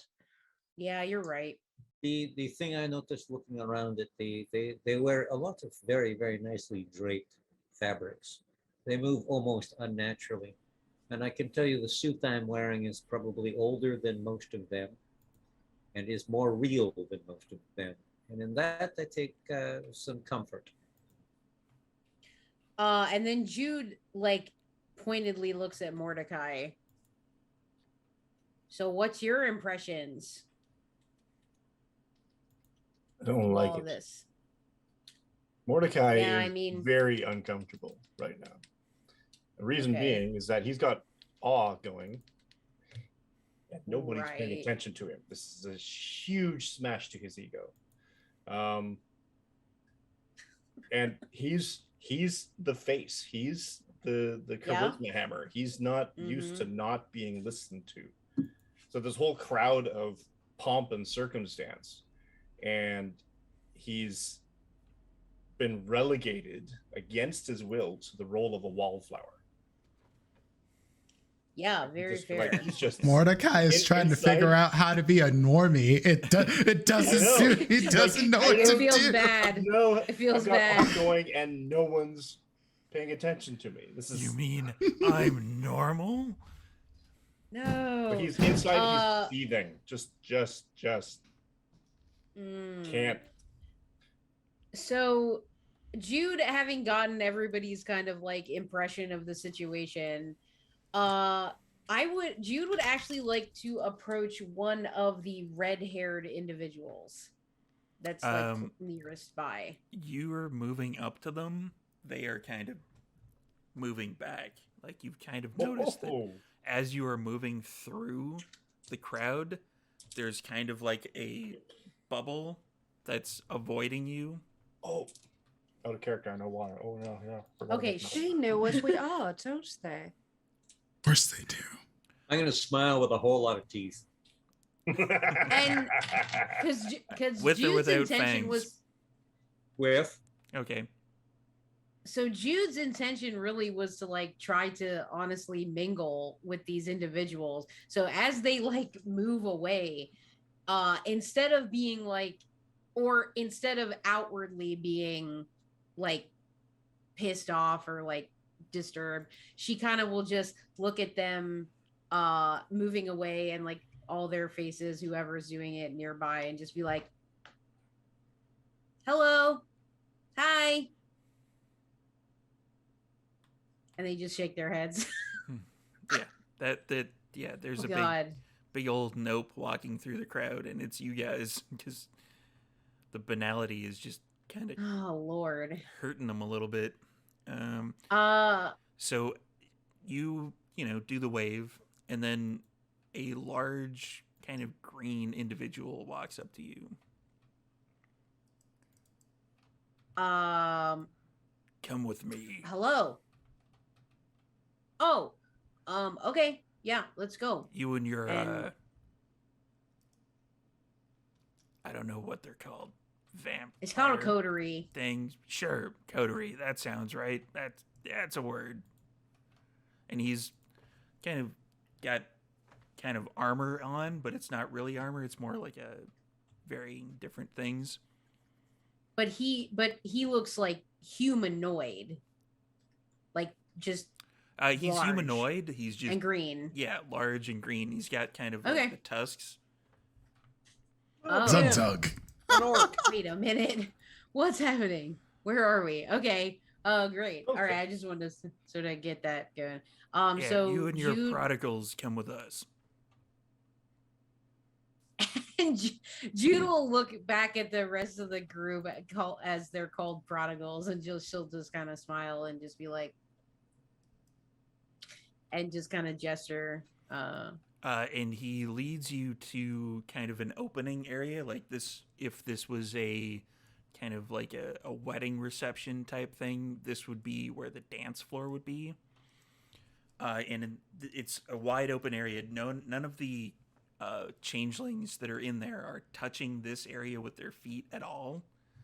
Like he seems to be the first thing that you're experiencing in this area that is actually walking on this particular floor. And he's like, what is your name? My name is Jude. What's your name? Trollgar. Trollgar. Nice to meet you. Thanks for coming to find me. What's next? And he drops down to one knee, which kind of puts him like eye to eye with you, and he bows his head and he says, Bereth Nuanite of the Sealy Court of the She. This is Jude. And on the other side of the sectioned off area, well, it's not sectioned off, it's mentally sectioned off. Right. There is like some fancy, super fancy chairs. And out from them walks a tall, kind of lithe, really thin woman with a long blonde, almost like platinum blonde hair. And she's got large ears, and she sits in one of the seats, and she's being attended to by several people that are, helping her, kind of smoothing things out. helping her to sit down, that sort of thing, like taking the weight off of her as she puts her hands on them and she sits down, and she's just regally sitting there, and she goes, bring them forth. And Trollgar stands up, and he kind Five of... of us. Would that bring us fifth? She doesn't react. Trollgar is like, cool it. Every court needs a jester. Fair enough. Fair enough. So Trollgar's just leading us up to this area. Yeah. Okay. And as he gets up there, once again, he drops to one knee and bows his head. Okay, so Jude will bow. And say, hello, my name is Jude.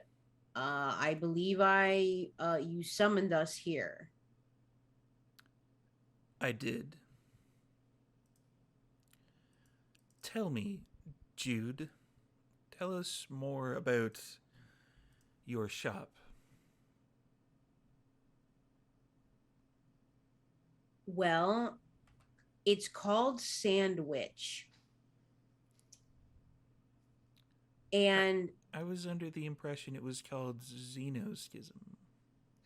yes, on paper it is still called such, but me And now as the proprietor, I am that is the name that it will forthwith have.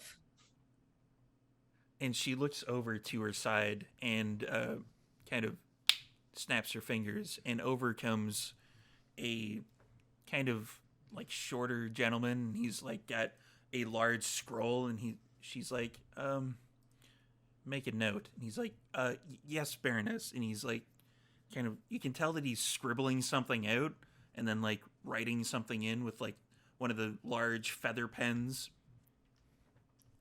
Okay. Jao whispers to Jude very low, really? Forthwith? I'm doing my best. I'm trying to listen. I didn't go to college. I don't know exactly which the transitions and the prepositions. I don't know, but I'm trying. Okay. Don't pretend. Just be you. Yeah. You're right. So so the store is called it will be called Sandwich, and it's gonna have kind of the same stuff as before, but maybe some different things. Tell me, Yeah. do you speak for your kind?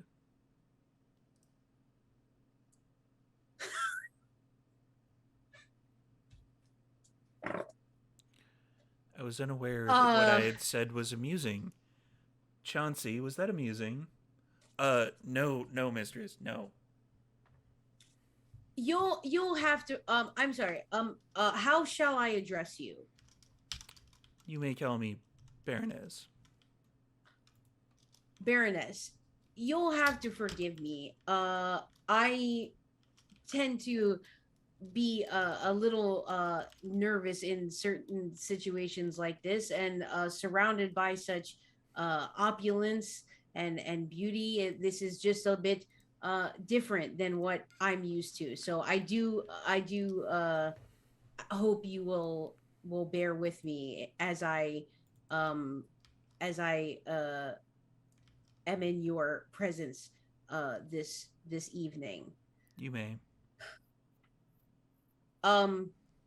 So I would not claim to speak for my entire kind. Not your entire kind, from the, say, local area.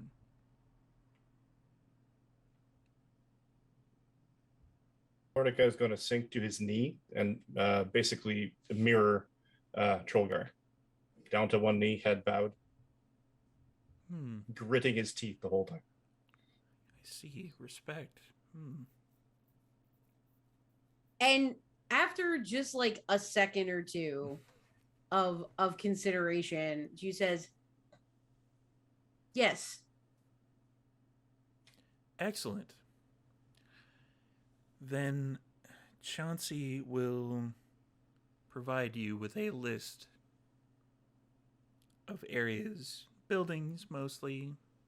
Some of them are a little more rural, to protect on behalf of my court. We find it that your prodigal types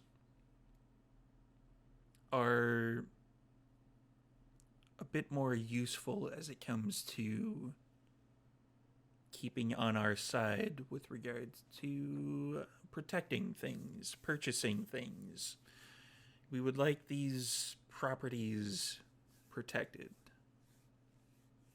I'm going to lean forward just behind Jude's ear and say, and here's where you ask, what is in it for us? But do so politely. And Abigail Jude leads just to the other ear. Oh my god. Why does she? Please ask her why she wants these areas protected. Because I don't really feel like meeting final death with whatever she thinks is going to hit them. Okay, so Jude will sort of like hear both Duran and Abigail, and Anybody else want to like duck in and be like, so just anyway, just stir the maelstrom of my brain some more. So Jude will still standing as firm as she can, looking at the Baroness. Why do these places need our protection?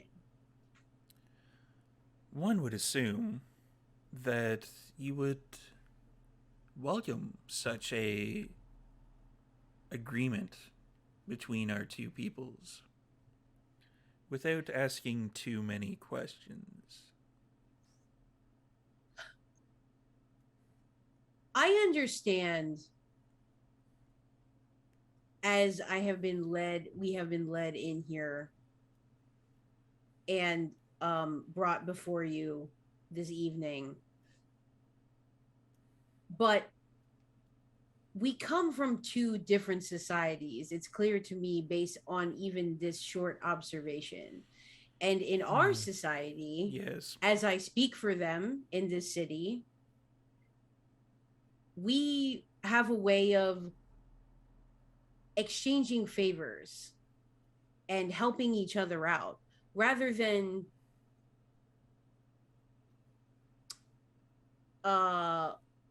issuing forth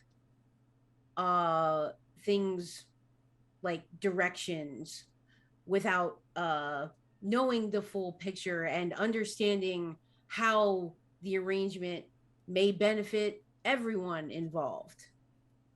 So we ask because of many reasons: to know the dangers we are facing, to know with your how best we can potentially do this.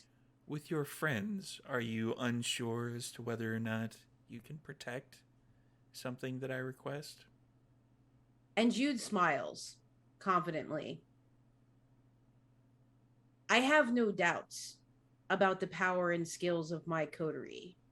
They have proven themselves time and time again in many, many dangerous and perilous situations. I have complete confidence in every single one of them as they stand before you tonight. Then it shouldn't be much of a problem, then, should it? No, I don't anticipate a problem. But even if we magnify further our society, my particular clan, above all else, we honor and seek knowledge. And we arm ourselves with that knowledge in the situations that we go to, especially ones where we're protecting sacred or important things for whomever may require it of us.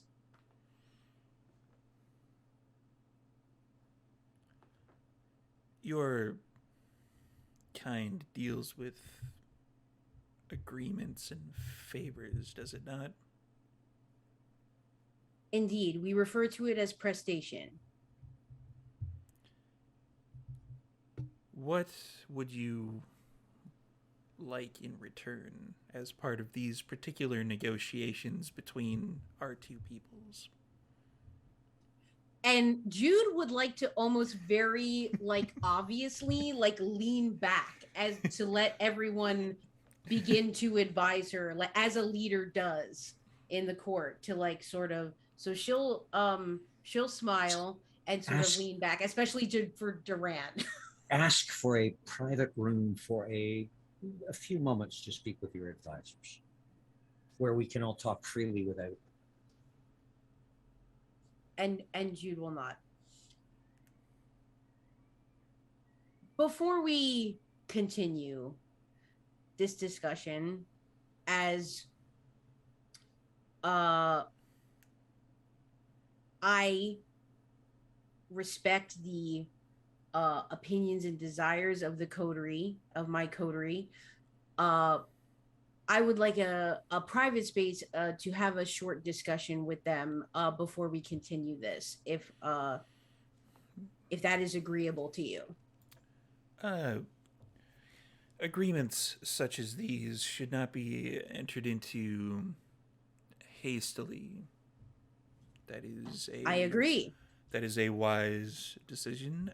Unfortunately, we do not have what your kind would refer to as refreshments that we can offer. Otherwise, we would have already. But Chauncey, yes, Baroness.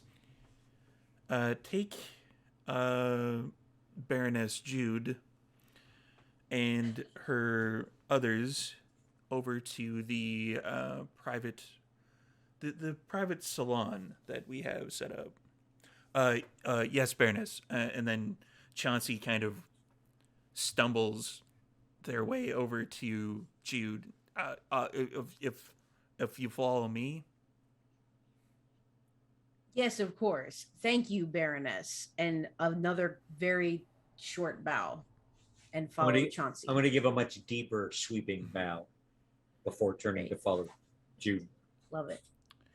Abigail's going to curtsy. Abigail's going to do a curtsy because, you know, she grew up in society kind of thing. So. Ja.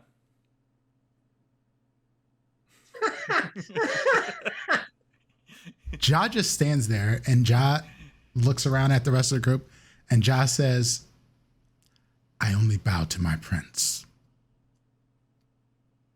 Odd, but acceptable. Showing respect to your betters. Bueno. Mordecai, bueno. Are you getting up from the floor? I will stand up from the floor. And Chauncey leads you over to, he kind of parts one of the silken drapes that are over, and he opens a door that is, it's an old style, like medieval type door with like the giant ring on it, and he kind of pushes it open. It creaks a little bit, and there's like kind of a small salon that's in there, like a table with some tablecloths on it, and the seats are kind of like the ones that kind of don't have the back but have the kind of wooden seating. And there's enough seats for everyone, and he kind of creaks the door closed behind you.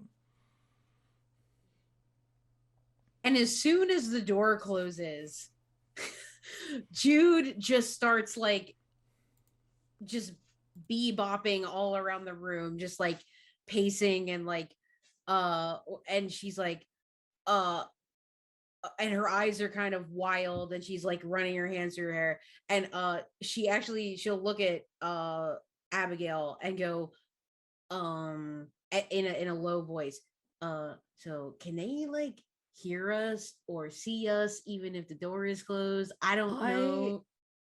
Storyteller, did I read anything about that sort of thing? You assume this kind of similar low level powers that you would have access to, they would probably have access to something. They wouldn't call it the same thing, but it would be kind of similar. Okay. And while she's telling Jude that she thinks that they might have something similar, she's going to pull out her phone ever so briefly. Am I getting a signal down here? You are not. Damn. Okay, never mind. Put the phone back in. So yeah, I just relayed that to Jude. Okay. All right. Well, I guess this is as good as we're gonna get in terms of privacy then. If Grandmama is correct, then there are old rules of hospitality from the old lands, and they would not listen. That given, they may. Yeah, no, I think that makes sense. I think that makes sense. So Jude will stop like kind of low whispering and just have a normal volume of voice then. Uh so was that okay? Oh, see, You did see, very well, Jude. You did quite See. well. What Holy I shit, want to I know, was so nervous. what I want to know is why these areas need protecting. They already Yeah. have a kindred on their. How did they get a kindred on their payroll already? okay. The Mr. Emo, that Yes. that may not be a kindred. Oh, There- interesting. There are, as I'm aware, amongst the shape changers, certain clans that emulate certain of our clans and their ability somewhat. There's a little bit of difference, but there's a little bit of similarity. They also divide into clans. It's one of the few things I know. Mages, I would expect, also divide into clans because there are those who use machines and those who do not. And Fair. then We've they go met from there. those, yes. So I am thinking much the same. If this is very true, that these are the hobgoblins and the orcs and the things from Tolkien's imagination, that they have their dark, creepy, know everything, run through the sewers sort like our Nosferatu. Uh, Obviously, leader types like the Ventru and others who take leadership positions. I have no doubt that they have a number of remarkable similarity to us, whether it is the deep sticks with the big toothpicks out front or what. I'm thinking, however, in this case, that they do not have exactly the same paradigm as we five. Right. I have not seen much in the way of wizards and witches like the Tremere.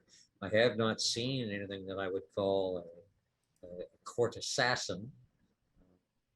I have not seen a delver of secrets, and I can guarantee no one in there deals money the way I do. What Right. I wanted Okay. to know, something smells. Something See, smells. what are these to be protected against? Because I'll tell you, the easiest way to protect something is that we will go back up top and we will use our money. We will buy them all. Okay. But okay, But before we what do do we that, I protect want it to against? right. I also want to know that. And I tried to sort of, get my way in there, but it kind of didn't work. But wait. So I want to just rewind because I'm kind of just like trying to understand why they're like so fixated on me in particular. And is it because I'm assuming it's because I own the store? So it seems like all of this is like predicated on the store and me owning the store. So like did they know about Margaret? Do they know that I'm new? I wasn't going to say any of that because I don't want to give that away to her that I'm like, oh, I'm new, blah, blah, blah. I don't want to say that, obviously, but I just like, I'm kind of trying to make the connection about why did she find us and like, why is she like kind of fixated on me in particular when and why now? Storyteller, can I roll something to see if Abigail's going to put some pieces together? Because we're looking at basically a Tremere chantry-ish former thing right next to the store. We're looking at a store that's warded against wraiths. Can I put things together? Sure. Intelligence and a I code. didn't even think about Well, it. they got somebody in and he managed to go all the way down the stairs. So it's not warded against changelings. No. Oh, no. Senor Strickland, did your sister ever mention weird people like this in? I didn't delve all that closely into Maggie's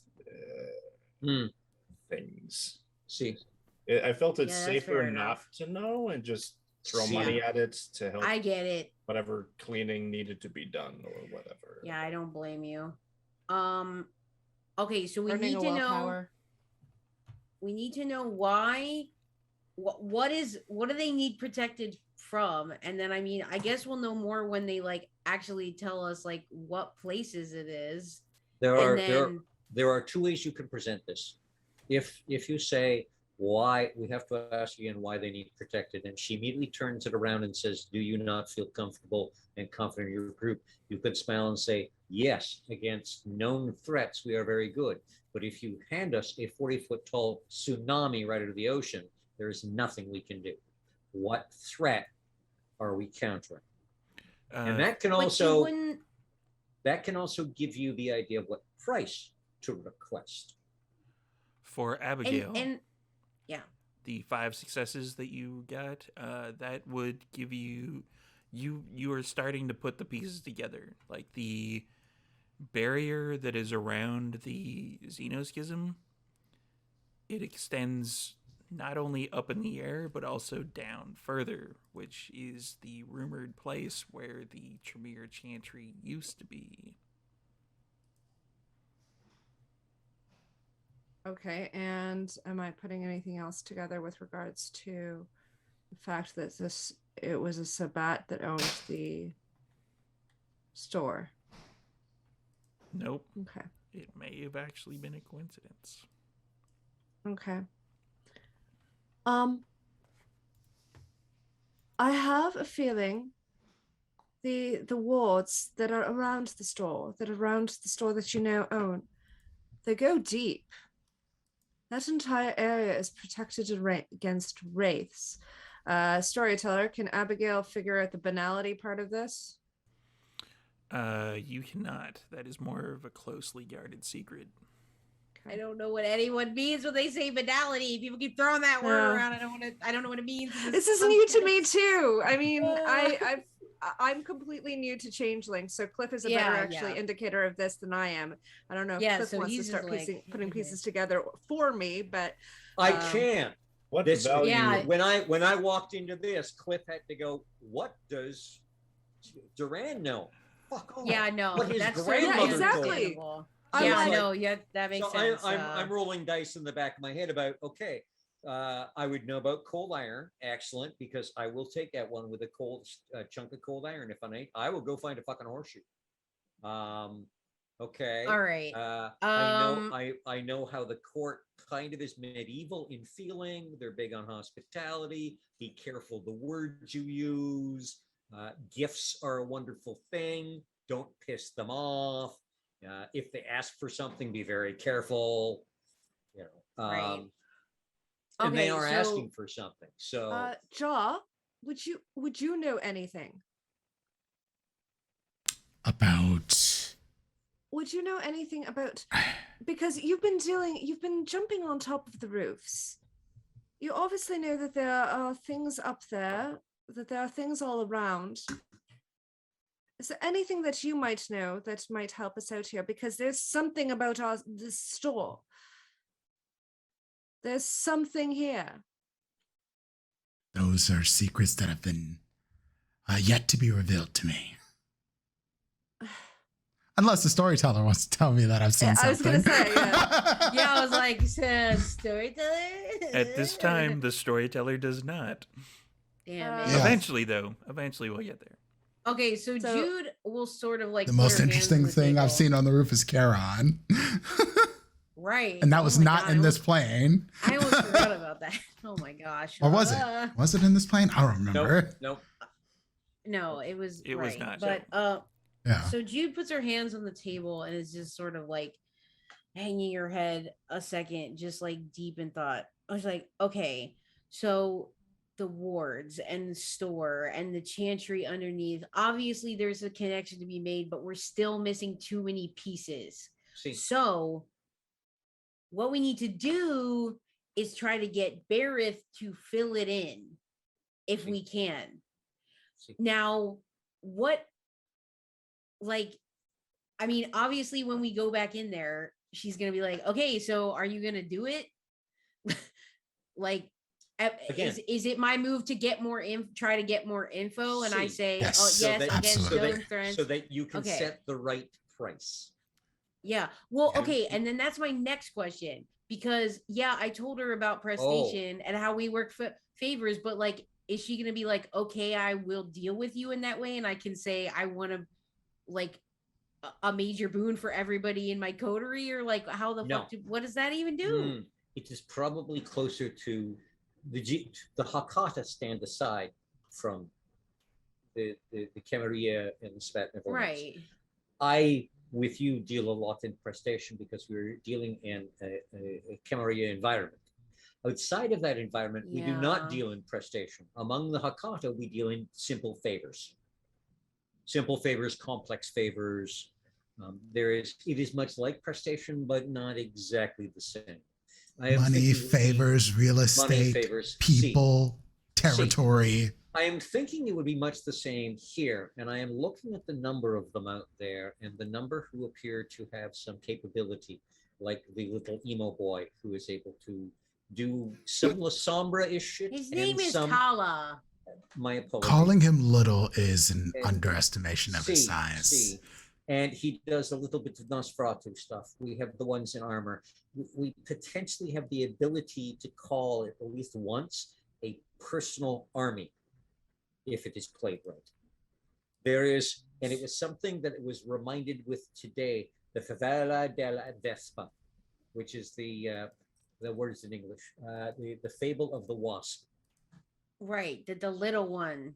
See, two men in my family, two very big and powerful men, went for a drive in their Alfa Romero.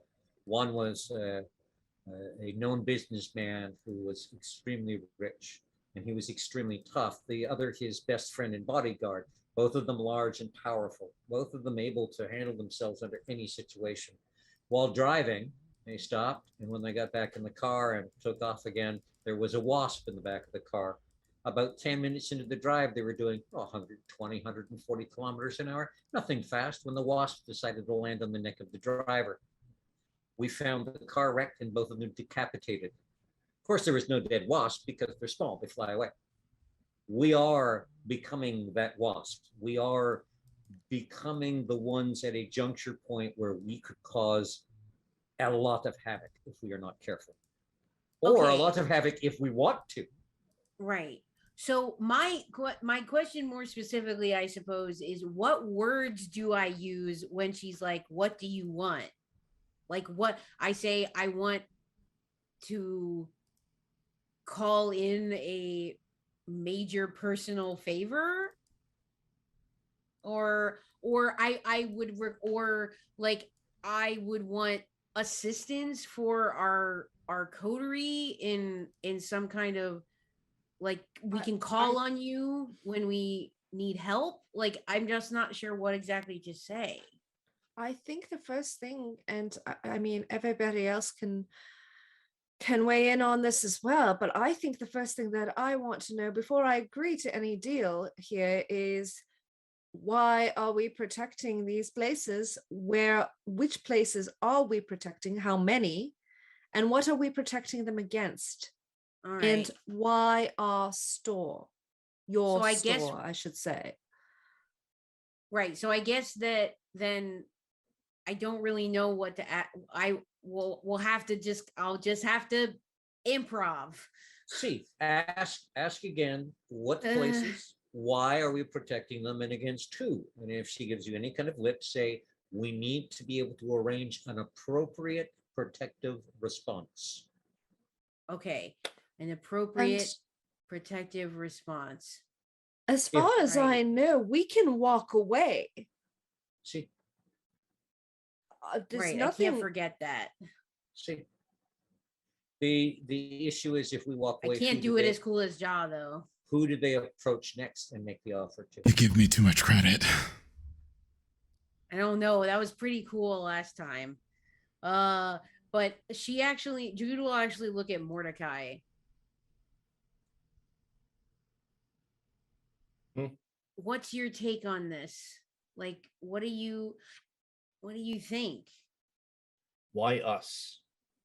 There are kindred in That's the what city I that want are to a know. lot more visible. I mean, granted, some of us make ourselves visible. Why not approach those? This has something to do with xenoschism, or the bubble and the former Tremere Chantry, which seems to be consistently coming up in our radar for whatever reason. See, why us? Why specifically? Even protocol, even the genteel of gentry. Why specifically the proprietress of the establishment?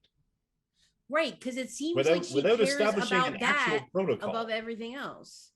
Without any protocol of actual leadership or any actual ascertaining of our dynamic. They assume because you are the owner of the building that you are the one default in charge. Right. Yeah. But that's what I'm saying. It's like it's all like contingent on this store. And what are we? Like, Perhaps because I'm someone's the been store. listening to us, and perhaps someone's been spreading rumors. Because think what are we about if protecting? someone heard our conversation. What are we protecting? Oh, What are we shit. protecting it from? And why is it so important that it needs protection? That last one is the most important question. What is it of so much value to them Right. that it is that vital to be protected? We aren't going to get an answer to that question. I don't think if so it either. is I asked, think we're gonna. if it is asked properly, we will. We have Well, to keep in mind, Mr. Jaw, you are right in terms of who has been listening to us. I mean, Mr. Mordecai, with all due respect, but your sister is a member of the Sabbat. The Sabbat now knows the information. I mean, they probably could have found out through other means, but now they have direct access to information about us. Well, Mr. I Jaw's thought it was right. a very odd question to ask Jude. Does she speak for our kind? I Yes. almost. I know I Yes. can't faint or anything, but I almost did.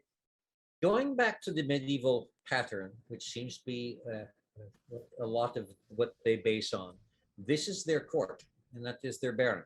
And that baron speaks for her kind in the Right. city.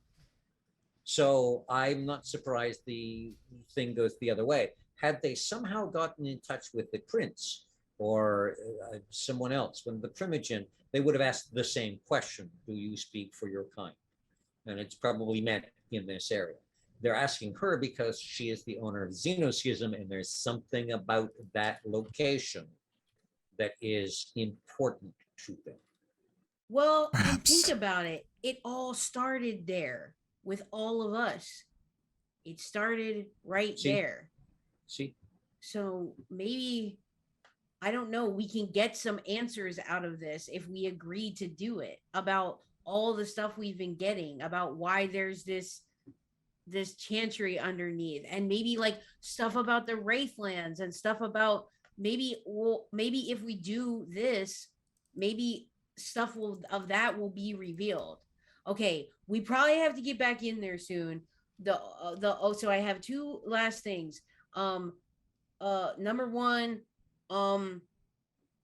what is the point for all of you where I should be like, walk away?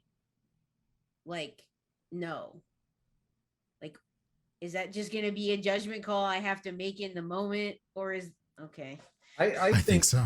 I think we can indicate out there without disrupting their tradition-bound courtly settings.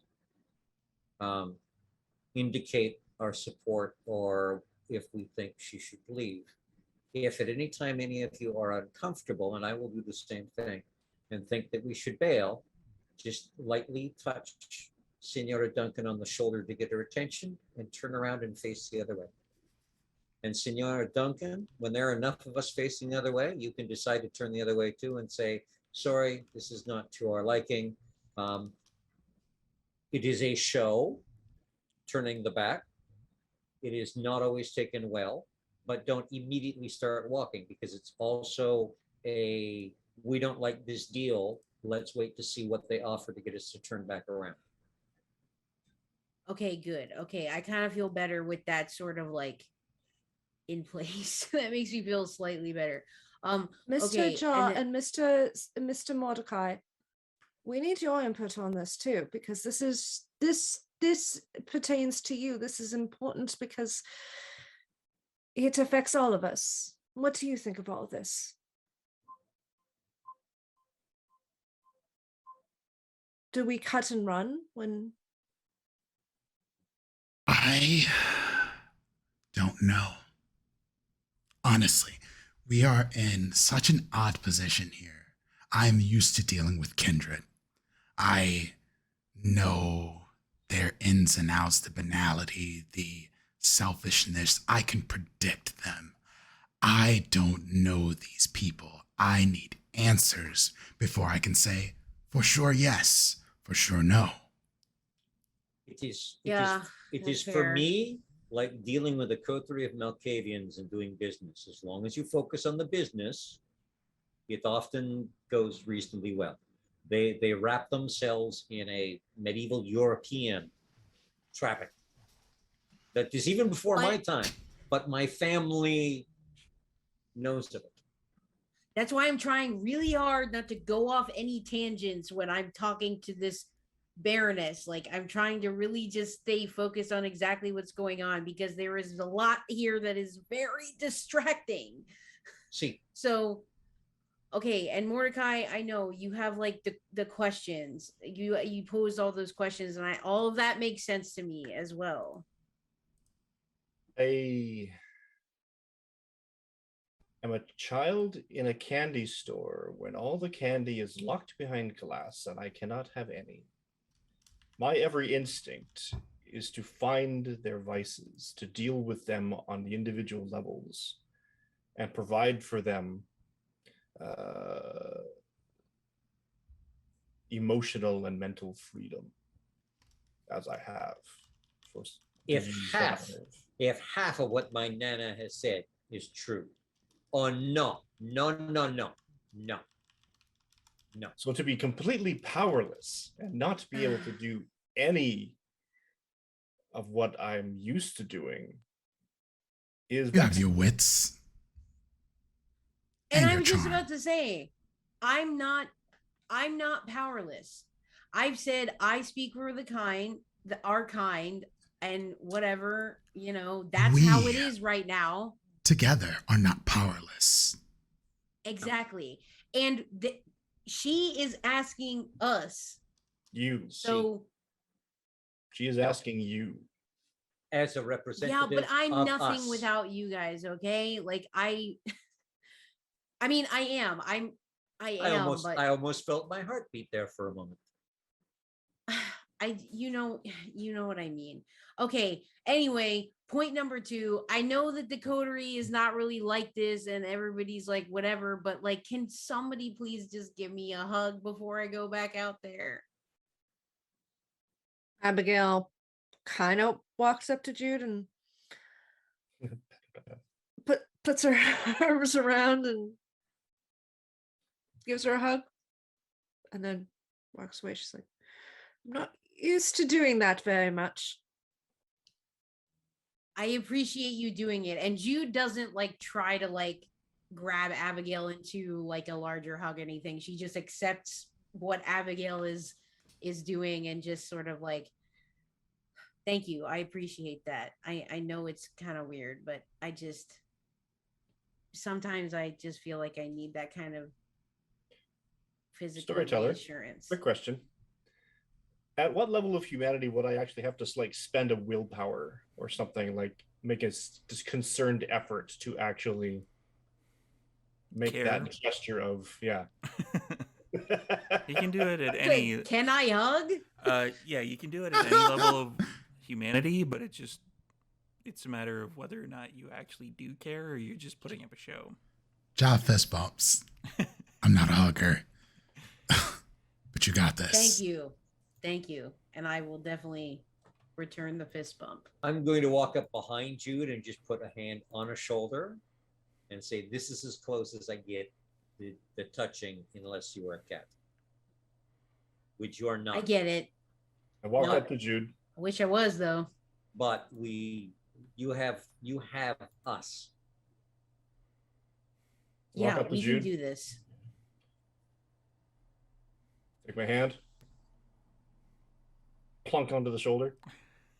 Okay. And she'll just put a hand on his shoulder and just be like, "Hey." And with that, Let's get the hell out of here. yeah. So with that, I Now, think Jude. I would recommend, before we go back out there, that we play their game. Oh yeah. Senor Strickland already went to one knee in front of you. Senor Cato, I understand that not before anyone but your prince.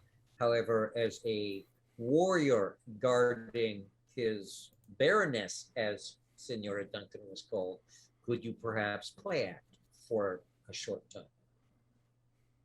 Indeed. There was a power play in my own way. See, put the two of them in front of you, kneeling, of course. Hands on our shoulders. Just one knee. You will have Abigail and I to either side of you to be close enough to confer with. If you have a difficult time, and it will be up to this Baroness to say yes or no, if you're feeling good, you could ask if one of your advisors may speak for you to clarify terms at some time. Oh, and then yeah. pick either as Senora Abigail or myself, and see if they will accept us to speak on your behalf for a moment. They may say no, in which case we will just continue assisting as we can at your side.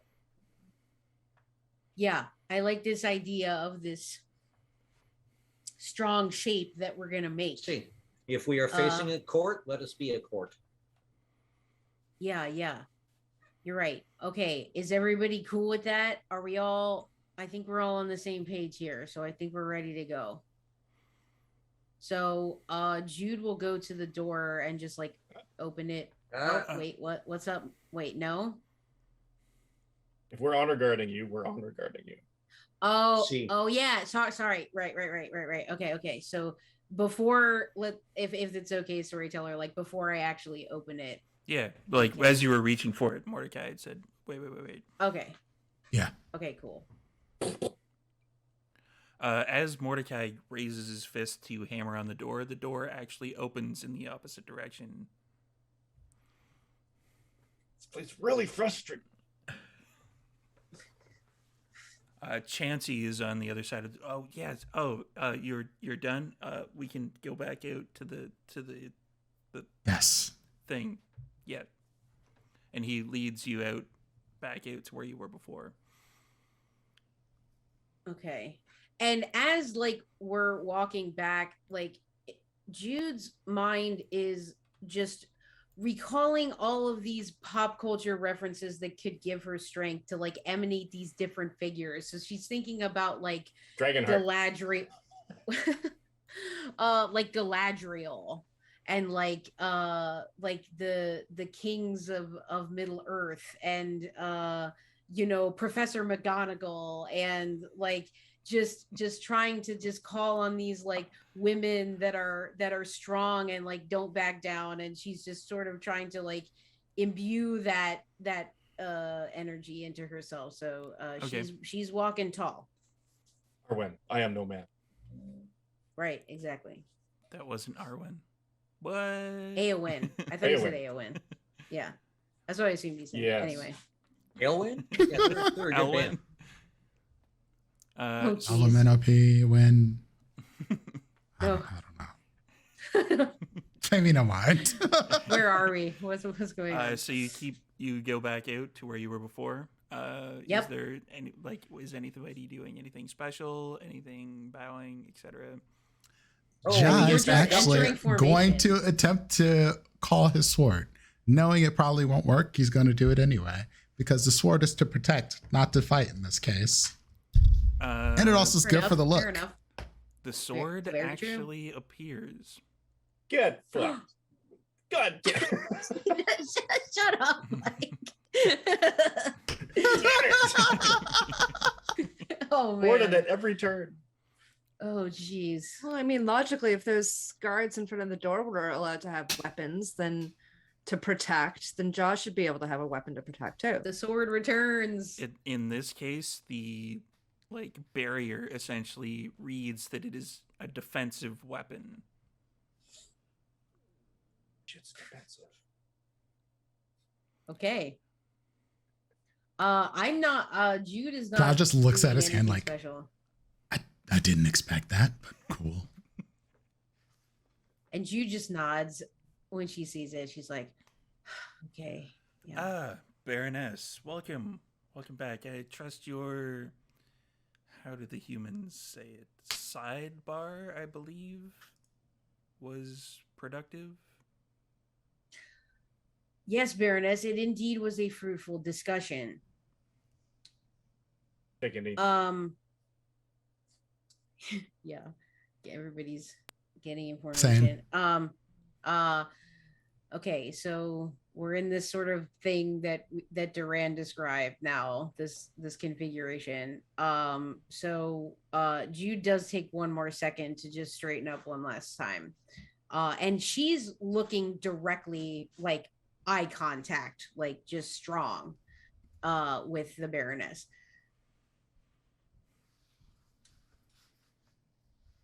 We touched on this before my coterie and I had a discussion, and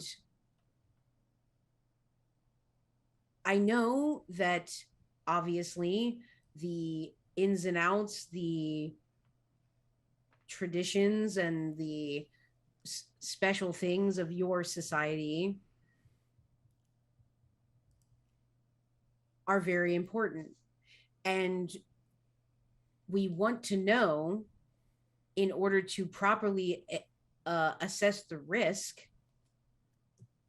to receive more information about these places that need protecting and what possibly they need protecting from. We need to assess the risk. This is something ingrained in human society. Even the economic, the business sector is about risk assessment, and such we still do as our kind. The places would be places of power for us that need I protecting understand. from various threats, mostly either your kind or the shape changers, as they are the ones who mostly threaten our way of existence. And certainly I don't wish to pry or unduly open the wounds that you and your kind may have in regards to these, but why would these forces want to disturb your places of power? Their very presence, in most cases, as I'm sure you've noticed with yourself, disturb our places of power. Indeed. Also, I have no doubt, Senor Duncan, to some people, they are also their places of power. There are many ways to tap a battery. And Jude sort of like just very almost imperceptibly nods after hearing that. Understandable. There are many And forces at work. Abigail just mentions to Jude, can she please list the places? Like just a list Because we need to know what we're protecting. Or are we supposed to protect them if we're the ones causing the massive amounts of rejection? And Abigail, because I'm assuming Mordecai's on the side of Abigail or whatever. Abigail says, relays that to Jude. Okay. What parts of the city? Where are these places? Chauncey has a list. It's the long list. Approximately how many places are there? There's only a few in the downtown Vancouver area. Downtown Vancouver. It's wonderful. I, as the proprietor of the store where your representative came to see us originally, is that store of some significance to you and your people? It is not. That is actually not a place where our kind are very comfortable. I see. I do thank you for this information that you're giving to us now. It does very much help us understand the scope of the situation at hand. Do we have an accord? Set the price. If we are to agree to protect these places of power from the threats that you have described, we would then require a favor from your court. Fairy tale. Favors. Sorry, I can't hear you. It is a fairy tale. 3 favors. Okay. I would request 3 favors for not just I as the speaker for our kind, but for my court, if you will, as they stand before you now. And she looks at each of you, and in turn you can tell that she is staring directly at you. It's almost like your eyes are magnetized to hers. And she goes, Not looking. "Is this acceptable?" To Abigail. It is acceptable to me if it is acceptable to our coterie. And then she looks at Ya. "And you, wielder of the sword?" And she looks at Chauncey like with a look that's like, how did this guy get the fucking sword in here? Like, what the? And Chauncey's like,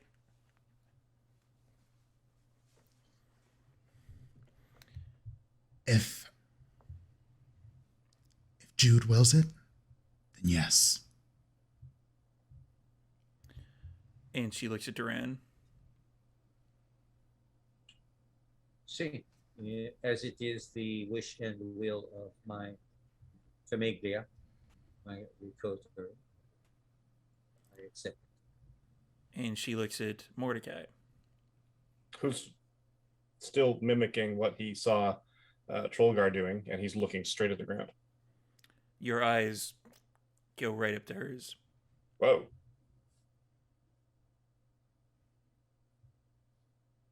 Stand up.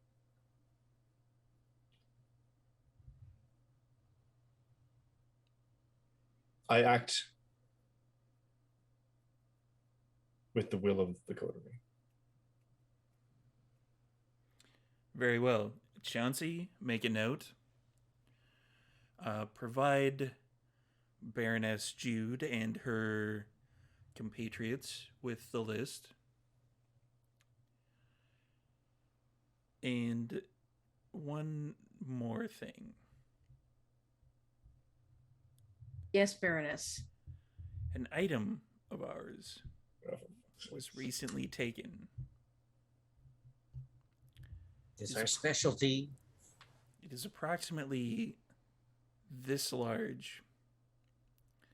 And it's got 6 sides. It is a cylinder.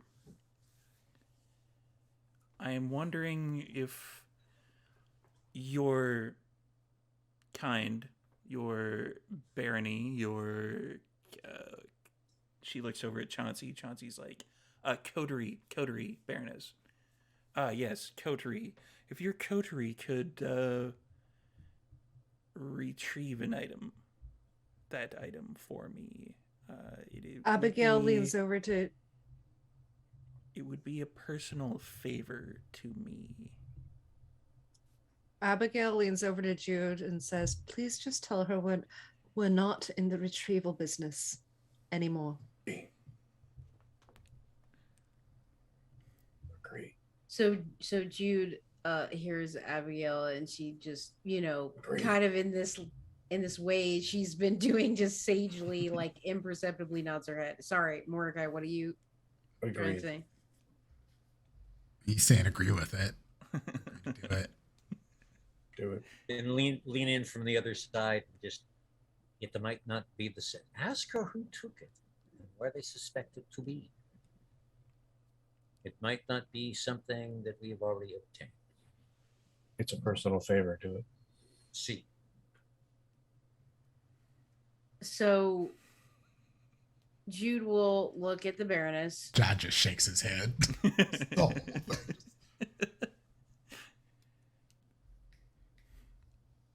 Obviously, it is I take great honor that you would request a personal favor from us. Do you know who stole this object from you? It was the Changers. Fuck.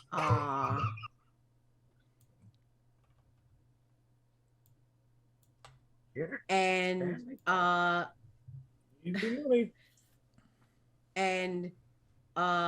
Jude will look at her again with the eye contact, standing up straight, and she says, for a personal favor from you, we will retrieve the item.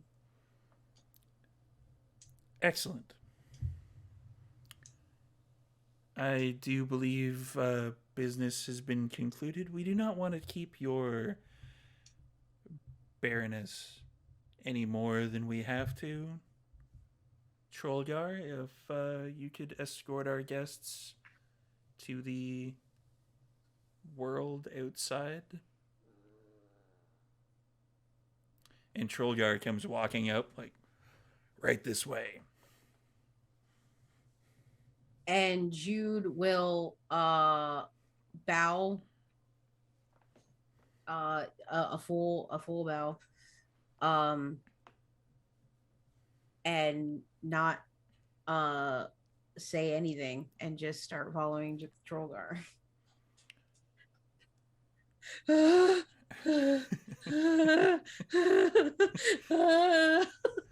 in Jude's brain right now. Yeah, as an out of character thing, I have encounters like this set up so that everybody's going to be in the lead at one point in time or another. No, great. So Trollgar leads you out. Okay. As they all get up and spin out, I'm going to tail in Charlie again, take a moment, 3 steps over to Chauncey and go, I believe that we both do the same, have the same responsibility. You for your Baroness, I for mine. So shall we be the ones to go between because if questions are needed, if favors are to be called, we need some way to contact each other. Oh, right. Yes. I have something for your Baroness. Excellent. And he hands over there's an envelope that is like 8.5 by 11. Yep. But it is like kind of parchment, like an ancient kind of, you can tell that is, Yeah, there's a wax seal on it. Obviously. He's so excited. Yeah, and it's folded over in fours on the top, and there's the wax seal. Only your Baroness is able to open this. Certainly. None of us would even think of trying. And in exchange, I just and wanted Paula- to make sure that you know that there would be semi-dire consequences. You know, the whole magic thing. I understand, and I appreciate the warning, because you never know when nimble fingers might. On the other hand, and I'll pull out one of my business cards, if you're able to use modern technology, this is how to reach out to me. As you It go for a is- business card, Yep. your pocket's empty. And somebody, and Chauncey's like, oh, right. Which one of you did it? And when somebody's, Fucking piss case. yeah, just like out of nowhere, somebody, like a hand comes up with your business cards in it. And I take all but one. Grazie. You can keep one as a reward for being able to do that so smoothly. I did not even see you near me. Peel off another one, hand it to Chauncey. If you have need of me, get in touch with me. I will assume that this envelope allows Baroness Duncan to get in touch with Baroness Bareth. And Chauncey seems a little more authoritative in this particular point. He's like, if anyone else has taken anything else from our guests, please return it. Check for my business cards. Like 2 different hands from 2 different directions come up with like your billfold and your business cards, but your billfold is very light. Damn. Well done. A hand comes up with 2 vials of the insect for Jude. Oh! Oh my gosh! Nice. Wow. Another hand Stealing comes from up. the Baroness? From the Baroness? You How would dare steal you. from the Baroness. How dare you. Sorry. I can't control it. It's right. Yeah, they can't. It's unfortunate. And I'll just tuck him into my pants. I'm just like, Jude can't handle anymore, like any sort of this chicanery. So she's just like, okay, like great, and she just takes him and doesn't really react. Just as Abigail is to get to the door, another vial comes up of the insect. Oh, also this. So sorry. Abigail just leans. This is back, why I don't carry a lot of That's it. things. Puts her back in her cargo pant pocket. Just before Ja makes it to the door, there's like a hand that comes up with like pocket lint. Nice. You can keep it. Oh, cool. You're awesome. That's great. Can I really? Yes. Oh, you're the best. And your sword is awesome. Can I get one like that? No. Oh. Are you sure? Yes. What if I gave you like... And No. They're holding up the pocket lint. No? No kidding. Oh. All right. Good luck. As everyone else is leaving, Duran has gone over to talk to Chauncey. I bow back down, right to the ground again, mimicking Trollgar. Speaking to the floor, but directing it, I guess, at the Baroness. It will be my utmost pleasure to be of your service, Baroness. You can speak through your Baroness. Stand up very stiffly, very bow at the waist sort of thing, very sharp, sort of almost German snap bow. Turn on my heel. Walk out. Kill every last motherfucking one of them. And you proceed out through the doors, up the stairs. The kind of pole arms part as you make your way through the doors, and the Kala is waiting there and executes you up the stairs, opens the door, and lets you out into the night. Senora Calla, you forget Senor Strickland's cane. Yes. And from, like, they hold out their hand, and then the cane kind of materializes in the hand and hands it over to Fancy. Mordecai. Grazie. Fancy.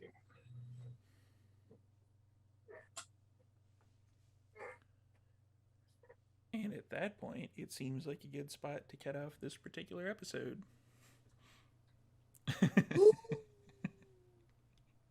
Boy. Only slightly stressful. Oh my goodness. I'm gonna need a drink.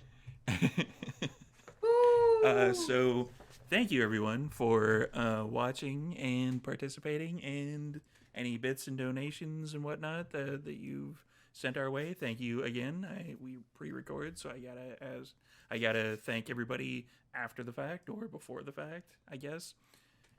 Timey-wimey stuff. I don't know. It's Monday right now for me anyway.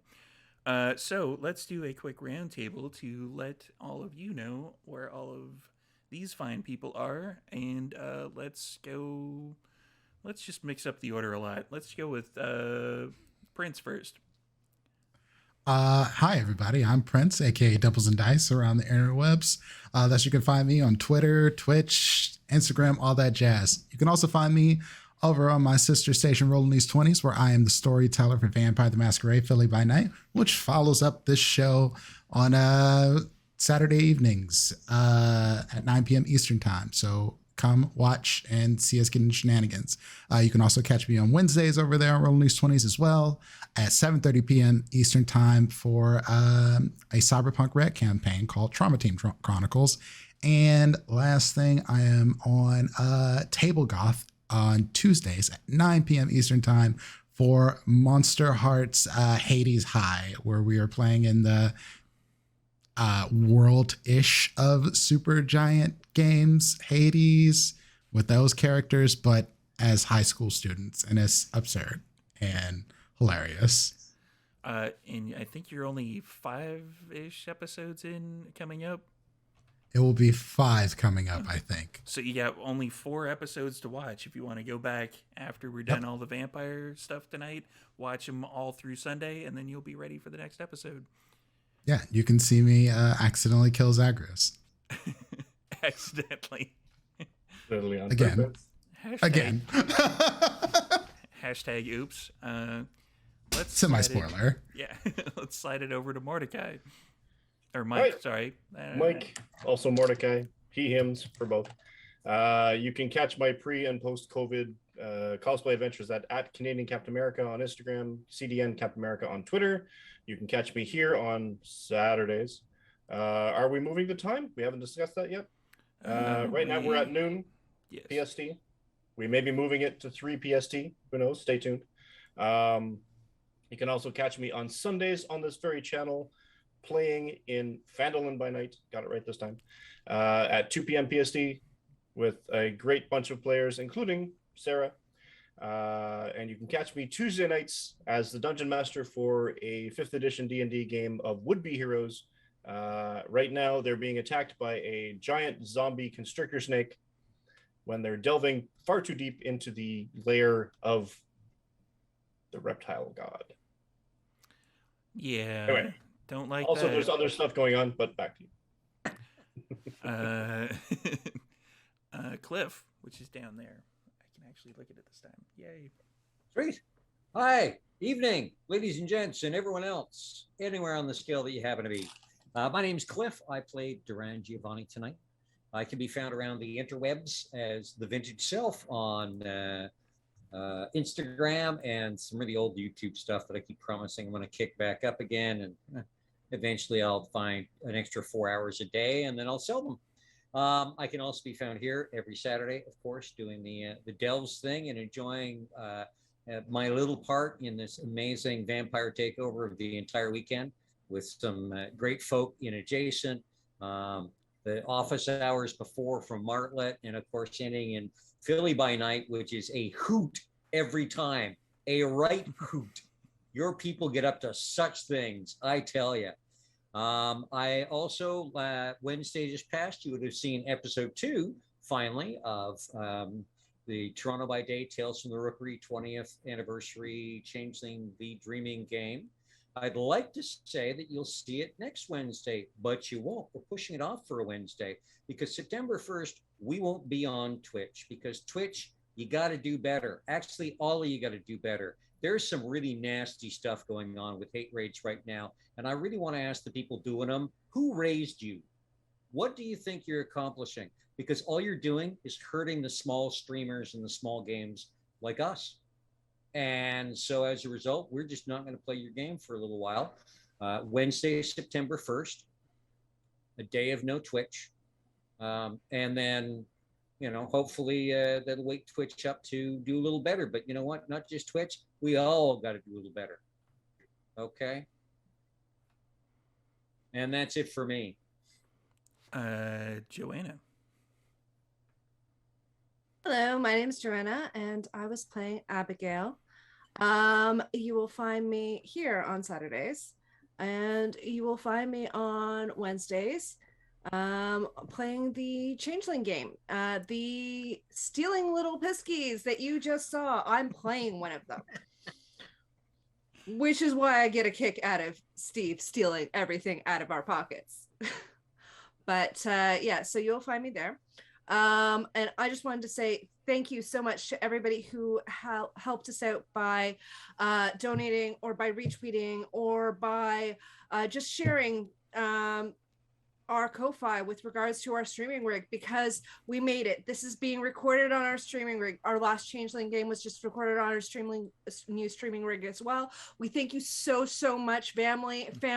You guys are amazing. This thing is a beast and we love it, and it's going to provide such great things for all of you. So thank you so much. And yeah, I'm done here. And last but certainly not least is Sara, which is down there. Hey, I'm Sara. I play Jude. You can find me on Twitter at MCDiabetes. I'm a creative partner over at Martlet Games. We have a lot in production right now, so just go ahead and follow Martlet Games on all the social media to keep up with us. As Mike said, you can find me here on the Fandolin by Night D&D game on Sundays. That's 5 p.m. for the East Coasters like me. It's really fun, such a great group. So I encourage you to check out that D&D game. And obviously I'll be here every Saturday on Dells with this absolutely fantastic game that I just look forward to so much every week. Yeah, I want to thank all of you for watching and sticking around, and to everybody at the table. Just really grateful and happy to be here. Yeah, so just go ahead and follow me on my social media. That's where you'll find all my stuff and all my friends' stuff. So thank you so much, and I'll catch you next time. And I am Storyteller Steve. Yeah, tune in for all the stuff in Vancouver by Night. We've got the Tuesday D&D, Sunday D&D, which is tomorrow, Saturday Takeover, and the Wednesday Changeling. So a little bit of everything spread out amongst the entire thing. If you can, go over to our YouTube, check out all of the back episodes. And we are trying to get up to 1,000 subscribers on that. We are about 555 last I checked. So yeah, somewhere around there. We're hoping to get to 1,000, and then we can, become a partner there and have some fun stuff. So yeah, check us out. Go over to our Ko-Fi or our what's the other word I'm looking for? Patreon. That's the word I was looking for. Check out our Patreon. For only $1, you get all of the stuff that we've got on there, which is a whole bunch of behind-the-scenes stuff, whole bunch of extra little meetings between the various characters, some from adjacent, some from here, some are just a whole bunch of. Yeah, we have a Venture meeting on there, which is a whole bunch of Venture from a bunch of different games. Yeah, so check us out, and we will raid over to Adjacent in just a couple of seconds. And then after that, we're going to hop over to Philly by Night over on Rolling D's 20s. So we will see you Huzzah! next week, or in a couple of seconds in my case. So, yeah. Have a good night, everybody. Bye. Thank you. Peace, See people. you guys next time. Bye.